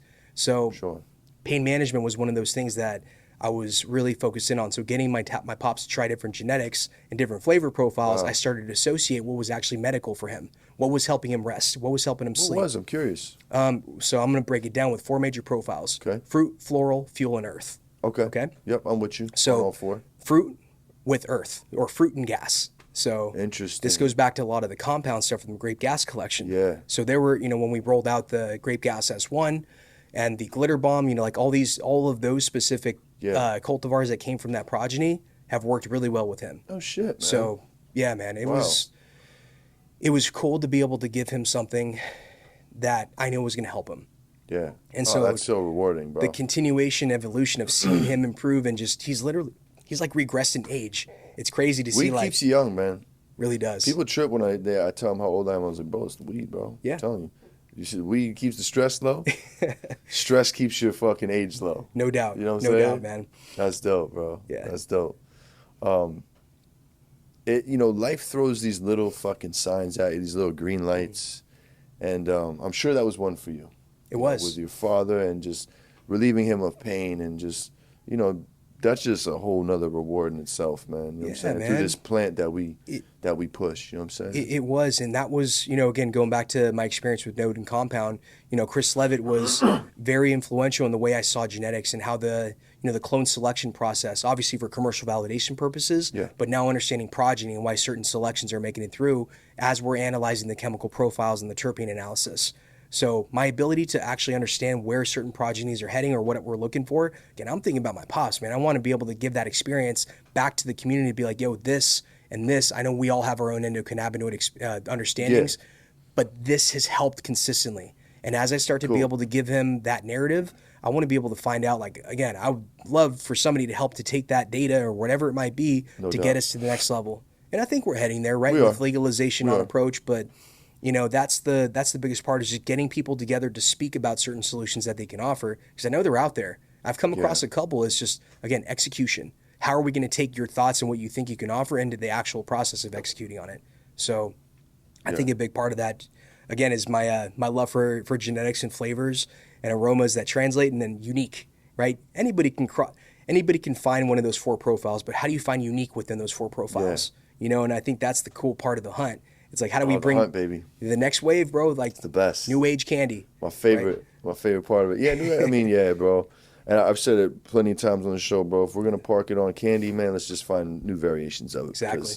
Don't look like it's going nowhere. The young boys run the world, respectfully. You know what I'm saying? I had my time. They have their time. Yeah. And that's just what the fuck it is, bro. No doubt. You know what I'm saying? This is candy. It's a candy world. Yeah. I'm over it now. I'm over it. I was fighting it for a little while. I'm in, guys. I'm in. You Yeah, dude. know what I mean, that's it's the all thing. Good, bro. Finding those unique flavor profiles and just putting a different spin on it, right? Man. And I think that's the cool part about, you know, working with so many great cultivators that are in the community. People want to run new shit. They want to be able to help validate. They want to. Some people don't have space to pop beans. Some people only have space to do clone validation. That's great. Like we need it all. Indoor, outdoor, full term. Doesn't matter. Like, we want testers. We want people to be able to help give us data. And again, going back to the system, how do we track and manage that data? Well, we have that solution now. And that's really where I'm super pumped about being able to scale this thing with Mo and, like, actually put out a platform that we can utilize to bring a solution together for everybody. So I'm excited about what's to come with that. And it's development right now, man. Like, we're taking the system that's built and we're getting a software developer on the next part of the process. So it's in process right now. It sounds like it. Yeah, good stuff, bro. Yeah, man. Good stuff. Congrats on all your success with that so far, man. Thank you. For real. We're going to take a quick break. What's up, guys? Just want to take a quick second to shout out my sponsors over at Grove Bags. Listen, Grove Bags are hands down the best way to store your cannabis. Forget jars, forget Mylars. Nobody does it like Grove Bags. Listen, it's a 6-layer, non-static bag. State-of-the-art technology. It's going to keep your weed fresher for longer. It keeps your cannabis between 58 and 62% humidity at all times, the optimal humidity to store cannabis. It's going to increase your shelf life, help prevent mold, weight reduction. Hands down, it's the best product out there. We don't use anything but Grove bags at Good Pizza. And especially if your product is in stores, we all know there's some shelf life issues at the stores. This is going to keep your product lasting longer on those shelves. So when your customer goes to try it, it's going to be fresh cannabis. Listen, if you want to store your cannabis the proper way, use Grove bags. Use promo code PIZZA with 3 Z's. That's PIZZZA. Tell them Good Pizza sent you. I got a question for you, sir. What do you know that the industry should know? Or what you calling bullshit on out there that you're seeing out there in the industry right now? It's a great question. Genetic similarities. And I think as we go through a lot of these different battle royales, and we're doing these genetic fingerprints, I don't want to say, I'm not going to go down the pathway of like throwing people under the bus for trying to just, the rename game or whatever. But a lot of these similar profiles, there's some pretty surprising genetic matches when you start to look at the data. So I think that's the world of trust and transparency that we come back to. Oh yeah. Being able to just give proper information, selling genetics. I want you to actually have what you are looking to buy, and being able to give you that information along with trust and transparency. This goes back to, a discussion we had with Metric and, having DNA fingerprinting attached to certain genetics and being able to provide that as an option to implement into, the batch testing or whatever it might be. Not that it's required because that's more of a legislative change, but being able to have a genetic fingerprint so that that you're giving the consumer exactly what it was that you were supposed to. And this isn't just talking about a COA. This is more about talking about my pops earlier. Like, I want to make sure that if he goes in to buy grape gas at the store, that it is grape gas and it's not just renamed. Yeah. Because that's a big part about medicine and being able to trust and really be on the forefront of building a reliable brand. It's funny you say that. No, not funny. It's just interesting you say that because that's what I feel like the worst part about this rename fucking game is, there's actually people that want a certain strain, and this fucking rename thing is fucking people up, man. Right. Because, like, if I rename something, this is just me. You don't have to do this. But if I rename something, like, I put the genetics on the bag. Like, I rename shit to have fun with my brand. Like, I give it, like, an Italian-esque name. You know what I'm saying? But I put the fucking genetics on the bag because I want you to know what you're smoking. And, if those are the terps you're looking for, I want you to have that. You know what I'm saying? There's a way you can take trust and still put your own spin on it with your own brand and creativity. I'm so glad that you said that because that's exactly my point. Yeah, man. Just be transparent with the lineage, and I think that's a big part around why people will start to trust. Because as we've been seeing with these battle royales, like we did the LCG battle royale back in October at the High Rise. Shout out to the crew there in LA, man. That was a super fun event, great venue. We're definitely going to go back there. But really just having the opportunity to see, there was 3 different LCGs out of the 10 competitors, right? LCGs. And I think that's really where we start to dial in the battle of quality. Who's got the best quality of the same genetics. So people pay for quality. That's it. So if you start to go through and like, there's no reason to name it or to rename it because, again, like you just touched on, that's your spin on the creativity of that particular genetic. Yeah. Yeah. And you know what? If it's a cool fucking name, like Surebanger 22, I'm not even going to touch it. I'm going to leave it there, and I'm still going to, because I'm a weed nerd, I'm still going to tell you what the genetics are. Oh, yeah. You know what I'm saying? So that's cool, man. What does your morning routine look like, sir? A successful guy like you, I'm curious if you have one. Oh, man. Hey, you care to share? First and foremost, I want to take better care of myself. I think that's one of the things that is so hard to do when there's so many fires that you have to put out right when you wake up. So first thing I do every day is walk my dog. Roscoe is my fur baby. I don't have children. My wife and I have, very busy careers, and I think that's a big part of waking up with, with the schedule. And for me, it's Roscoe. Nice, I wake up, I pop in my Good Pizza podcast as I'm walking him, and I'm going through, bro, like real talk. That's my morning. And it's beautiful, man. And I live in West Hollywood, so it's a very cool area that I get to walk around. And do you really? Yeah. Oh, wow. So when I sold my house in Walnut Creek in 2017, my wife's originally from LA, so she's like, yo, let's move back, or let's move down to LA. I'd love to see you experience that lifestyle down there. I'm like, all right, cool. So I was flying back and forth from LA to SoCal during the build out, during my entire, I still live there. So I'm on the plane once a month at least up to Sacramento so I can, be a part of it. And again, that's why my parents were so integral, because I was flying up, I was staying with them, I didn't have to pay for hotels. Cool. You know, so being able to commute back and forth, blessed, that's legit, man. bro. Just blessed. So again, I couldn't see myself doing this without them, because again, there was a lot of time investment, time on the road, traveling, doing everything that really required me to do that. Yeah. I did not know you lived down there. I assumed you lived up here. Yeah. That's cool. Most people think that wait, you don't live in Sac? Like, no, man. I'm here regularly though. Like, this is my world. I have a couple weeks down there, a couple weeks up here, and I just keep bouncing back and forth. Then I add in other trips wherever I need to go, which we're going to Cannabis in March. So I'm super blessed to be able to have the support, to be able to go out to Spain, and we're taking the Connect with us. So we're going to be doing a Connect event on Friday, March 15th. That's exciting. And, yeah, man, it should be cool. I'm working with James Ladd on doing a collaboration. James is going to be releasing his new breeding book, and so we're gonna, we're working through everything right now, but that's on the horizon. So Cannabis in March, I'm super pumped. I'm trying to get a battle royale going out there too.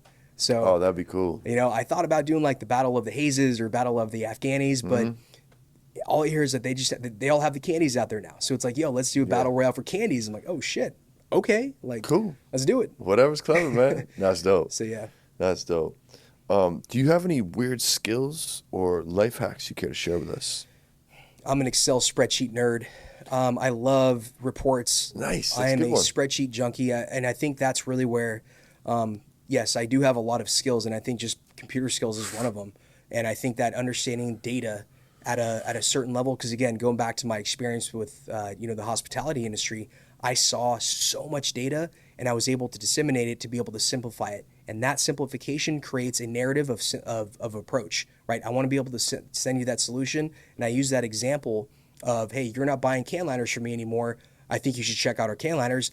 That was the moment where I'm like, I really love data. So capturing data, like I can tell you exactly what mom that clone that you bought came from, when the last time it was pathogen screened, and really understand like if there's a pathogenic pressure hit, we're tracking that shit back. We're going to kill that mom. We're going to do what we need to do. So understand, again, this is not a perfect world. We want to be as close to perfect as possible. So building in the reporting and the trackability of everything, it all starts with being able to be comfortable on the spreadsheet, which again is going back to the ERP, Cultivate IQ. We're building this platform so you don't have to worry about that. All you got to do is fill out the form, and now you have a certain layer of data that you have in a controllable dashboard.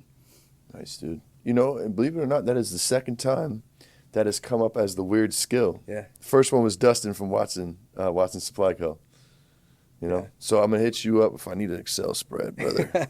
No, you got enough shit going on, man. Love spreadsheets. No, I'm happy to help, man. I think that anyone listening to this that knows me, like, I'll give you time. Like that's the thing. I want to help good people. So okay, cool. If there's something I can help out with, I'm here. You might get a call from me, pal. I got you. All right. Hell yeah. All right. You heard him.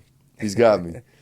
So now, my friend, it's time for you to give us your top 3 strains of all time. Yes. One old school, one new school, and a desert island strain you stuck on the island for the rest of your life. Old school, I got to go back to Northern Lights. I mean, that just brought me back to the first time I really had a plug, and like the homie that, where his dad had the club card, NL5 specifically, man, like always brings me back. Solid. Yeah. I mean, fucking, I wish I could say sour too, but I would have to say, that's probably my desert island strain, man. Sour is the fucking shit. I love that flavor profile, bro. It's such a cerebral experience for me too. Yeah, and I think ultimately when I go back to, so there's so many flavors that I got to experience during my time with Compound and Node, and just seeing so many different phenos and so many different unique flavor complexities and flavor profiles. Man, there was a peppermint agave times rainbow cheddar. This had the most unique terp profile I've ever had. It was weird, man. Like you had this sweet brie cheese on the nose, but then you squeeze the nug and you get some gas. Then when you actually smoke it, you have a sweet profile mixed with a little bit more gas and like some funkiness to it too.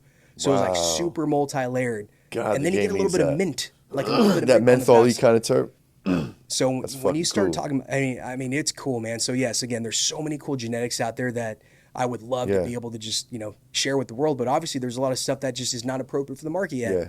It's too immature. So being able to find a lot of those unique terps, and shout out to Mendo Mikey, because he was at the event last night and he brought this one cultivar that he bred called Pleasure.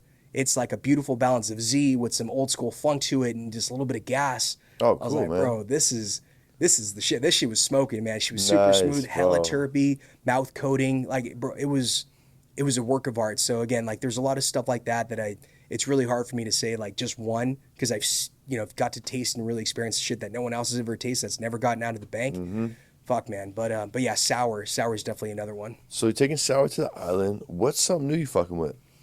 That one you just mentioned? No, I'm probably gonna go with there's a lot of cool phenos that are being hunted right now with the Good Greens candy collection. And so there's a few in there like the LCZ times Good Greens candy. Ooh. And the Good Green, the GGC, that, it's just it was a super sweet runs pheno that had the vigor, had the commercial viability behind it. So that specific cultivar got thrown on some new age shit. Nice. Some old school stuff in there too, like Motor Breath and some killers. So yeah, there's one of those, and then there's also a Glitter Bomb times GGC that I'm really excited about. Oh, nice. The Glitter Bomb was one of those genetics that we released, in collaboration with Compound and NorCal IC Mag. Shout out Caesar. I mean, that was a really cool profile because it was so unique to the, to the world that was actually coming out there. It had that blueberry floral gas and that OGKB flavor that people recognize. I'm like, this is cool, man, because especially right in the middle of the candy wave, different. Like Glitter Bomb brought that unique flavor profile. So I want to pay respect to Glitter Bomb. But yeah, again, that particular pollination project, we knew that the strength and the vigor of the Glitter Bomb itself was going to be able to have, we just need a sweet one. So let's find that new age candy. Yeah. Let's get everything we love about Glitter Bomb and now throw that candy element into it. We got something special coming. Yeah. So I think I would enjoy some Glitter Bomb with some extra candy on it. Yeah. Yeah. Because it's cool. It's a unique terp. Not my favorite, but it was nice. It was different. You know what I'm saying? Smoked cool. Where did I grab it from? God damn it, I forget. Tastes really good fire though. It made its way, man. Like a lot of great brands have ran Glitter Bomb, and Jordan. Shout out to Jordan up at Trinity Association. Like he's hunting at a scale that is very respectful, man. Like his clone selection process for commercial viability. Like Jordan and I just linked about this, not too long ago about continuing the progression, like hunting more gear. It's like, yeah, man, like you are essential in the entire supply chain, and he knows that too. Like this is really cool about being able to collaborate with people that are on that scale to be able to actually do commercial validation and hunting genetics for unique terps. And now we got the TC element too, Apical Biotech, Steristarts, there's labs around here that are doing really good work, and, being able to have that genetic bank and be able to utilize that for branding, for being able to put that out into other markets, right? Having a clean, healthy genetic start to go into your next market and really have that ability to have your mom stock coming from TC with irrigation strategy attached to it, with what to expect, de-risking that whole profile of that genetic ramping up to a new market. It's what we're doing, man. It's super easy to get there. Oh yeah, man. I like it. That's good pizza, my friend. So if there's a strain that you could bring back, what would it be?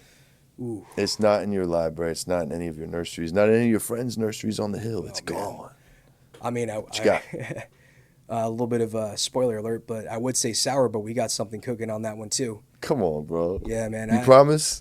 I've been having my heart broken multiple times every year since we've seen her. We'll see, man. I'm very happy to hear. Tell me, have you seen her? Where we're at on this project? But yeah, Project Sour's coming. Project Sour's coming. Yes, sir. Thank you for doing God's work, brother. Yeah, I appreciate that. But yeah. What's your favorite song to blaze to? Ooh. You're fucking cruising. Illusions, Cypress Hill. Oh, Cypress Hill. Always, man. God Cypress Hill was always coming bumping. hot. Always bumping in the garage, taking pictures before school. You brought me back to my 12-year-old self when Temples of Boom came out. I was suspended from school. Remember I told you I got suspended from school for weed? Yes, sir. Bro, that first night, it was a Friday. Yeah. They let me go. Single mom. I wasn't home till 6. So, I was chilling with the big homies, smoking weed. Temples of Boom came on, that Illusion shit came on, bro.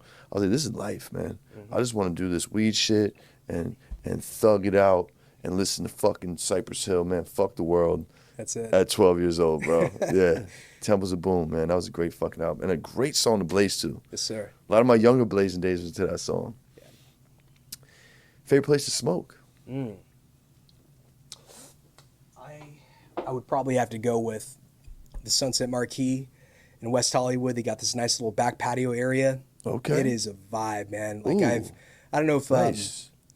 I don't want to spoil West LA's best secret, but that spot is amazing. I mean, it's got this cool little, serene garden area, multi-layered decks, and you can just sit out there and chill and just enjoy the scenery. So for me, like that's where I spend a lot of my time, like really assessing flavor profiles. Oh, of course, cool, man. you know, I'll burn at home, but mainly like when I really want to get involved and just enjoy myself, that's where I'm at. Then I'll go into the restaurant and just, you know, chill out there and have a good bite to eat. There you go. Drink. That's a beautiful thing. I like that. I like that combo. Yeah. Speaking of eats, what's your favorite stoner food, my friend?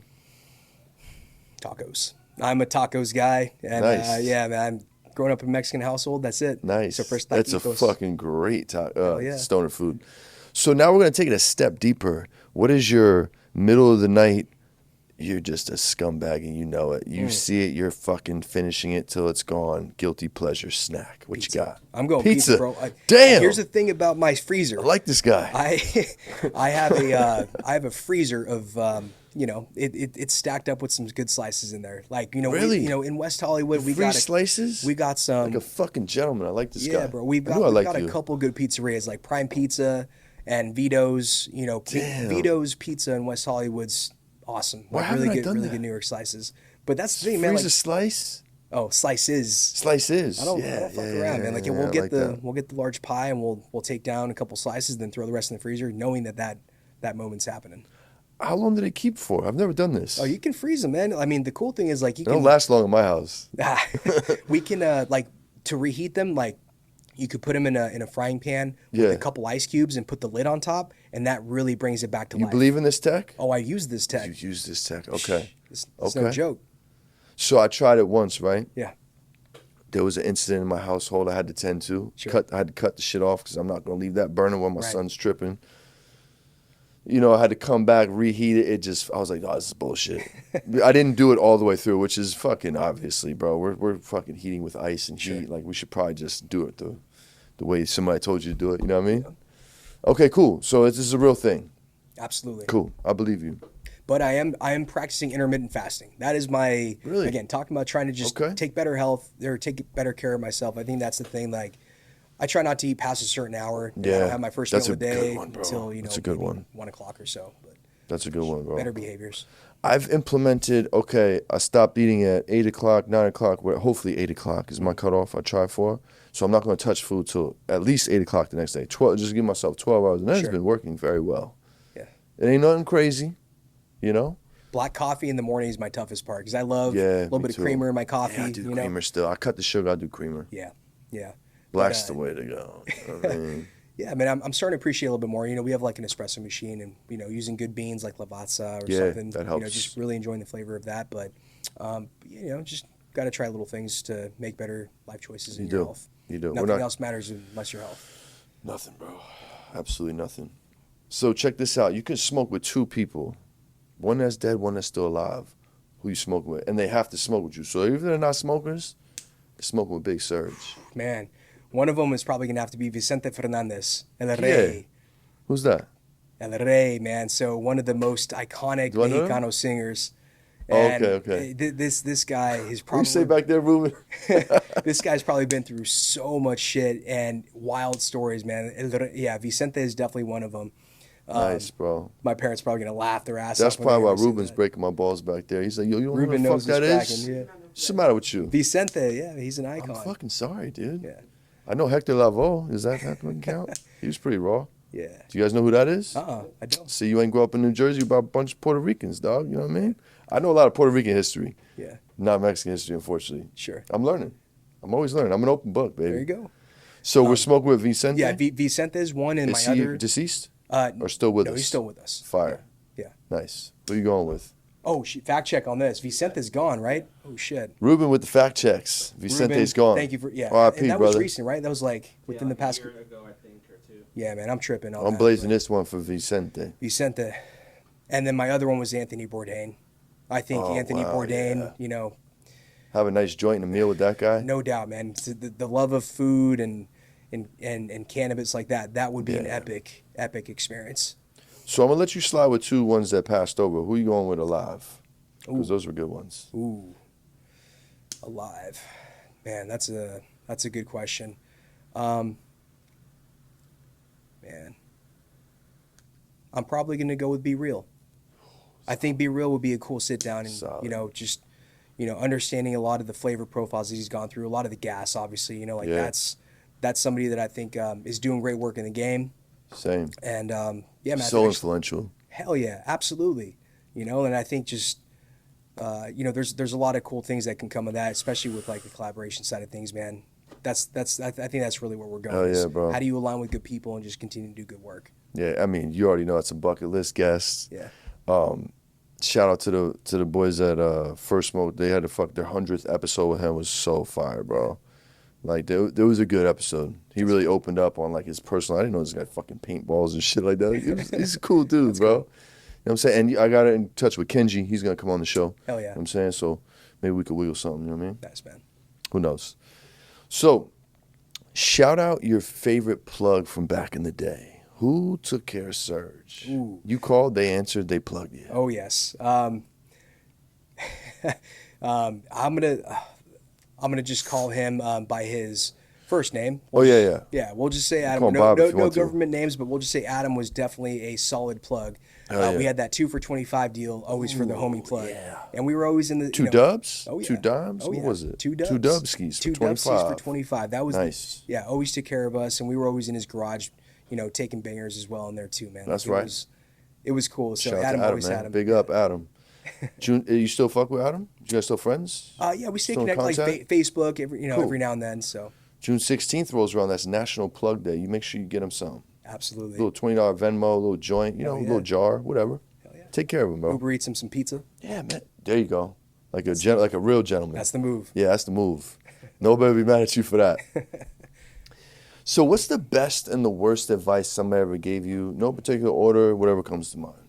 My dad always says, "Don't trust anybody," and this is a very unique perspective too, because As the best or the worst advice? So check this out. This is really where it comes back to. I take that with a grain of salt because he's been burned so many times coming out of his, coming in as an immigrant, from Mexico. Not easy. I take that and I think I give people a little bit too much trust, but I understand where I'm coming from too. Yeah. You have my trust until you don't. And this is something that I've really understood more about myself. And I think we touched on this earlier before the show was time vampires, right? Yeah, I think that's the best and the worst advice because I don't want to close off opportunities to work with good people. So I think it kind of plays both ways. You know what? I learned that along the way of my journey as well, bro. My mentor taught me, shout out Keon. He was like, look, bro, like we're in the business of people. Like we need people in our network. Like we're networkers. Like you can't. Like that's a street hood mentality. Don't trust nobody, son. My day ones only. Right. No, you don't need day ones only. You need day twos, day threes, and all these different seasons of life. Number one, number two. You really kind of block yourself off from not trusting people. So he taught me that, bro. He's like, yo, give him your trust. Give it to them on credit. Yep. If they fuck it up, then take it right back. You know what I'm saying? So I had to shift my thinking into that. And I think that's a good, especially as you get older, Yeah. You can fucking not trust anyone. You can be skeptical about motherfuckers. You can read energy, be conscious of energy and reputation and ask about somebody, do your homework on somebody. But, That's a big I part agree of with it, you. man. It's and agree that with again, you. like having the Connect community, like we come across a lot of great people, right? And I think that's bringing people together in a way that it's happening at scale. So, yeah, dude. That's dope, bro. Yeah. Well, if you could go back to the young you, the day before you jumped in the game, jumped off the porch, whatever you want to call it, what would you tell you? Man, that's a great question. I live with no regrets, and I think this is kind of corny to say, but I love my It's your experiences. truth, bro. No. Yeah. Keep going. And so Joe, Semino, Good Greens, the homie, be true to thy own self.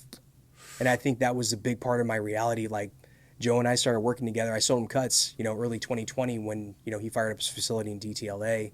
And, we built a friendship over this stuff. And ultimately, like he's really empowered me to just understand, like, be true to thy own self. Don't pivot for the shortcut. Don't pivot for the money. That's not what we're doing here. We're building something for the legacy. And that's where the honey legacy comes into play. I want to be able to help as many people along my way and catch more bees with honey than vinegar. That's right. Good shit, bro. I like it. You know your stuff, pal. You know your stuff.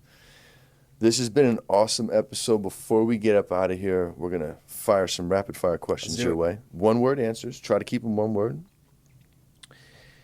There's no right or wrong answers except for one of them. I'm just kidding. You ready? Let's do it. All right. Do you like to smoke in the hot or the cold? Hot. Joints or blunts? Joints. Bongs or bowls? Bowls. Cold start or hot start if we're dabbing? Cold start. Rig or Puffco? Puffco. Street smarts or book smarts? Combo both. Yes. Fear or love? Love. Love or respect? Respect. Batman or Superman?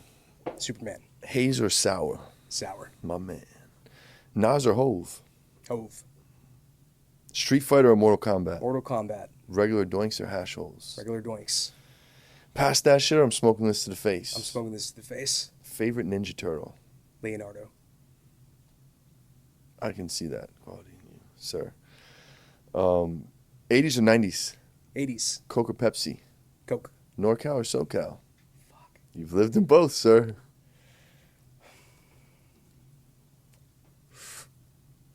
NorCal. Coke or Pepsi? I said that already, didn't I? We win Coke. We did go Coke, sorry. I'm fucking stoned, bro.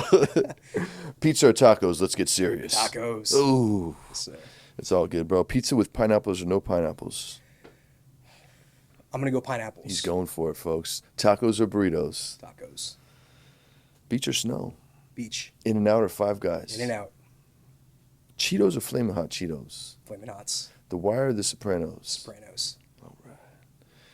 This guy's all right. Pacino or De Niro? De Niro. Godfather 1, 2, or 3?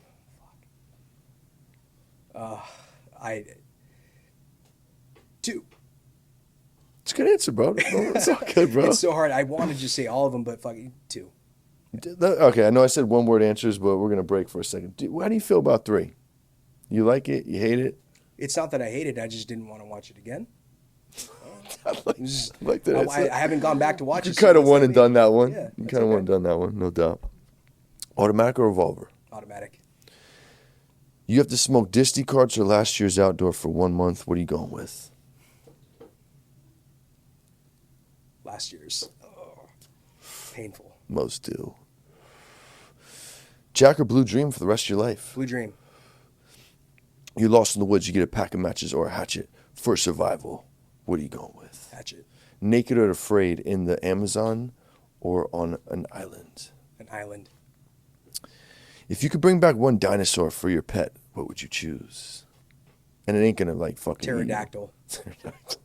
Nice. I want to fly around on that bitch. Fuck Let's yeah. do it.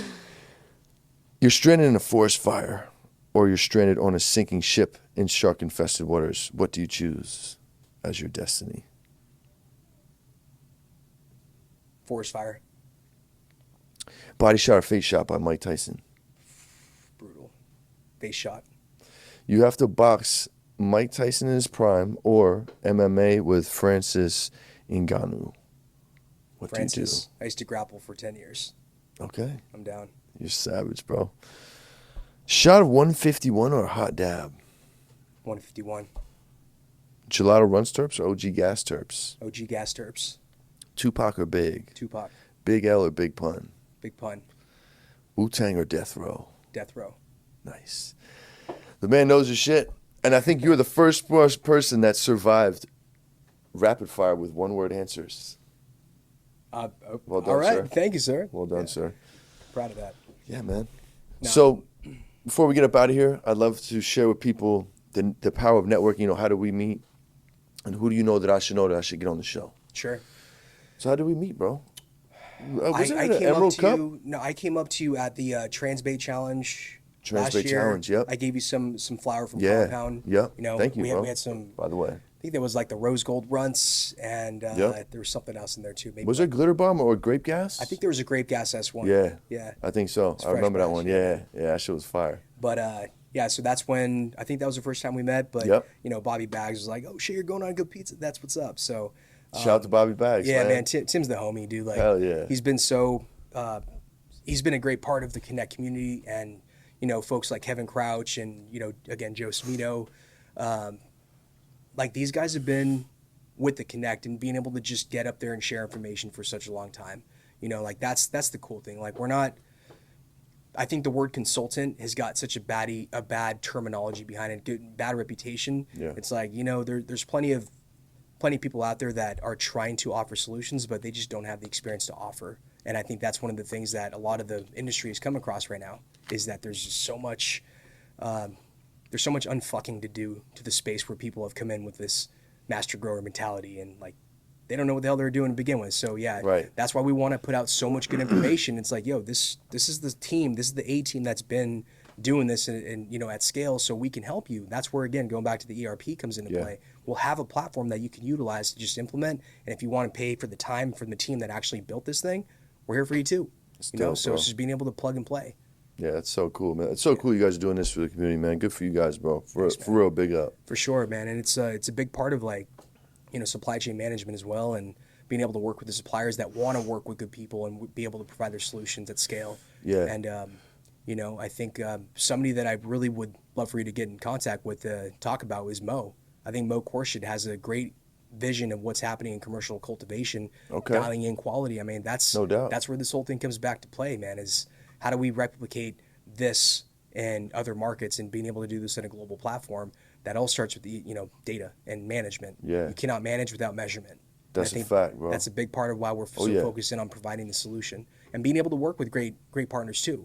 You know, like substrate monitoring. Again, I'm going to go back to Arroya. Arroya's got a fantastic platform, and going back to the days of Josh and Ramsey when they were, you know, on YouTube and on podcasts, just, you know, giving out their game about how crop steering really works. You know, it's nothing new, but it's new to cannabis. Yeah. So when we start to see the people that were so influential to us, you know, that's why it's cool. Like, I remember, I think it was early 2020 or so, like I did a podcast or a YouTube live stream with, you know, Josh Newlinger from JR Crop Tech and, you know, Craft Farmer and, you know, and Joe Cimino.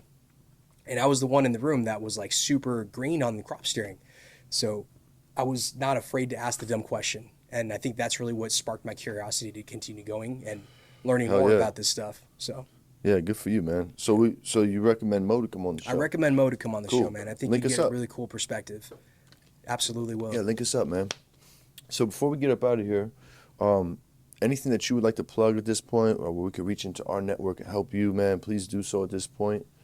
I encourage you guys to just get involved with Connect. You know, come through, see what it's about, man. It's not just for cultivators. Like, it's fully vertical. You know, we have retailers coming through. We encourage more bud tenders to come through and be a part of this. Get to see the people that are, you know, really putting in the love, blood, sweat, and tears behind the product that's sitting on the retail shelves. This is where the best part of education comes in. It's like, what makes that product different? What makes that flower so special? Why, you know, all these different things and topics. Yeah, we might be speaking at a very high level of cultivation and crop steering, but you start to understand why people take pride in what they do and why that product is for, you know, sitting for $50 or $60 as opposed to 30 to 40. You know, there's levels to this. That'd be huge for bud tender education, man. I'm gonna start sending bud tenders your way, bro. That's what's up. Yeah, I appreciate that, man. And that's all I can say. That's a great fucking connection. You know, and I really want people to be happy in doing what they're doing. So having the gratitude for gift of work, I think that is one of the hardest things, because I don't want to get morbid, but, you know, memento mori. You know, I think that's one of the things that if you're unhappy doing what you're doing, like, death's inevitable. So having that perspective every single day that we're grateful that we're here and alive and working with good people and just progressing on with the things that we love to do. Fuck, man, if you want to go all in on something and your passion, go for it. You can always get a job, right? I don't want a fucking job. I want to be able to be happy doing what I'm doing till the day I die. Motherfucking right, bro. So I think just being with good people and enjoying the journey along the way, that's what we got. So have gratitude for the gift of work. Be grateful that we have our health and we're here today, and this beautiful tree of life has brought us together. So I appreciate you bringing me on the show, JP. Hell yeah, you guys bro. got a great team here. Like, seriously, thank you guys. Yeah, you guys man. crush it on the just consistency and the good quality content. Thank We you, need bro. these spaces. So for Thanks, you know, man. for us to continue to grow and evolve in this industry, like, let's keep going. Anything I can do to help you guys too, man, I'm here for you. Definitely, bro. Definitely appreciate that, bro. That's some good Absolutely. fucking pizza right there, bro. I appreciate you, bro. Hell Thank you. yeah, man. So you already know, man. Check my brother Serge, the Custodian. Get involved with the Connect, man. It's out here in Sacramento every last Tuesday of the month, right? Every third Tuesday of the month. Third in Sacramento. Tuesday. Third Tuesday. And we'll pivot every now and then, but we're good. Yeah, just follow his handle, follow the movement. It's going down, man. Good pizza. Serge the Custodian. Connected. You already know, or the connection. The You Connect already community, know. baby. The Connect community. You already know. Like, subscribe, hit the Patreon, help your big Kujin. Keep this fucking show on the road, man. I love you guys. Thank you for all my supporters, man. We love y'all, man. See you next time. Peace, love, good pizza. We up out of here.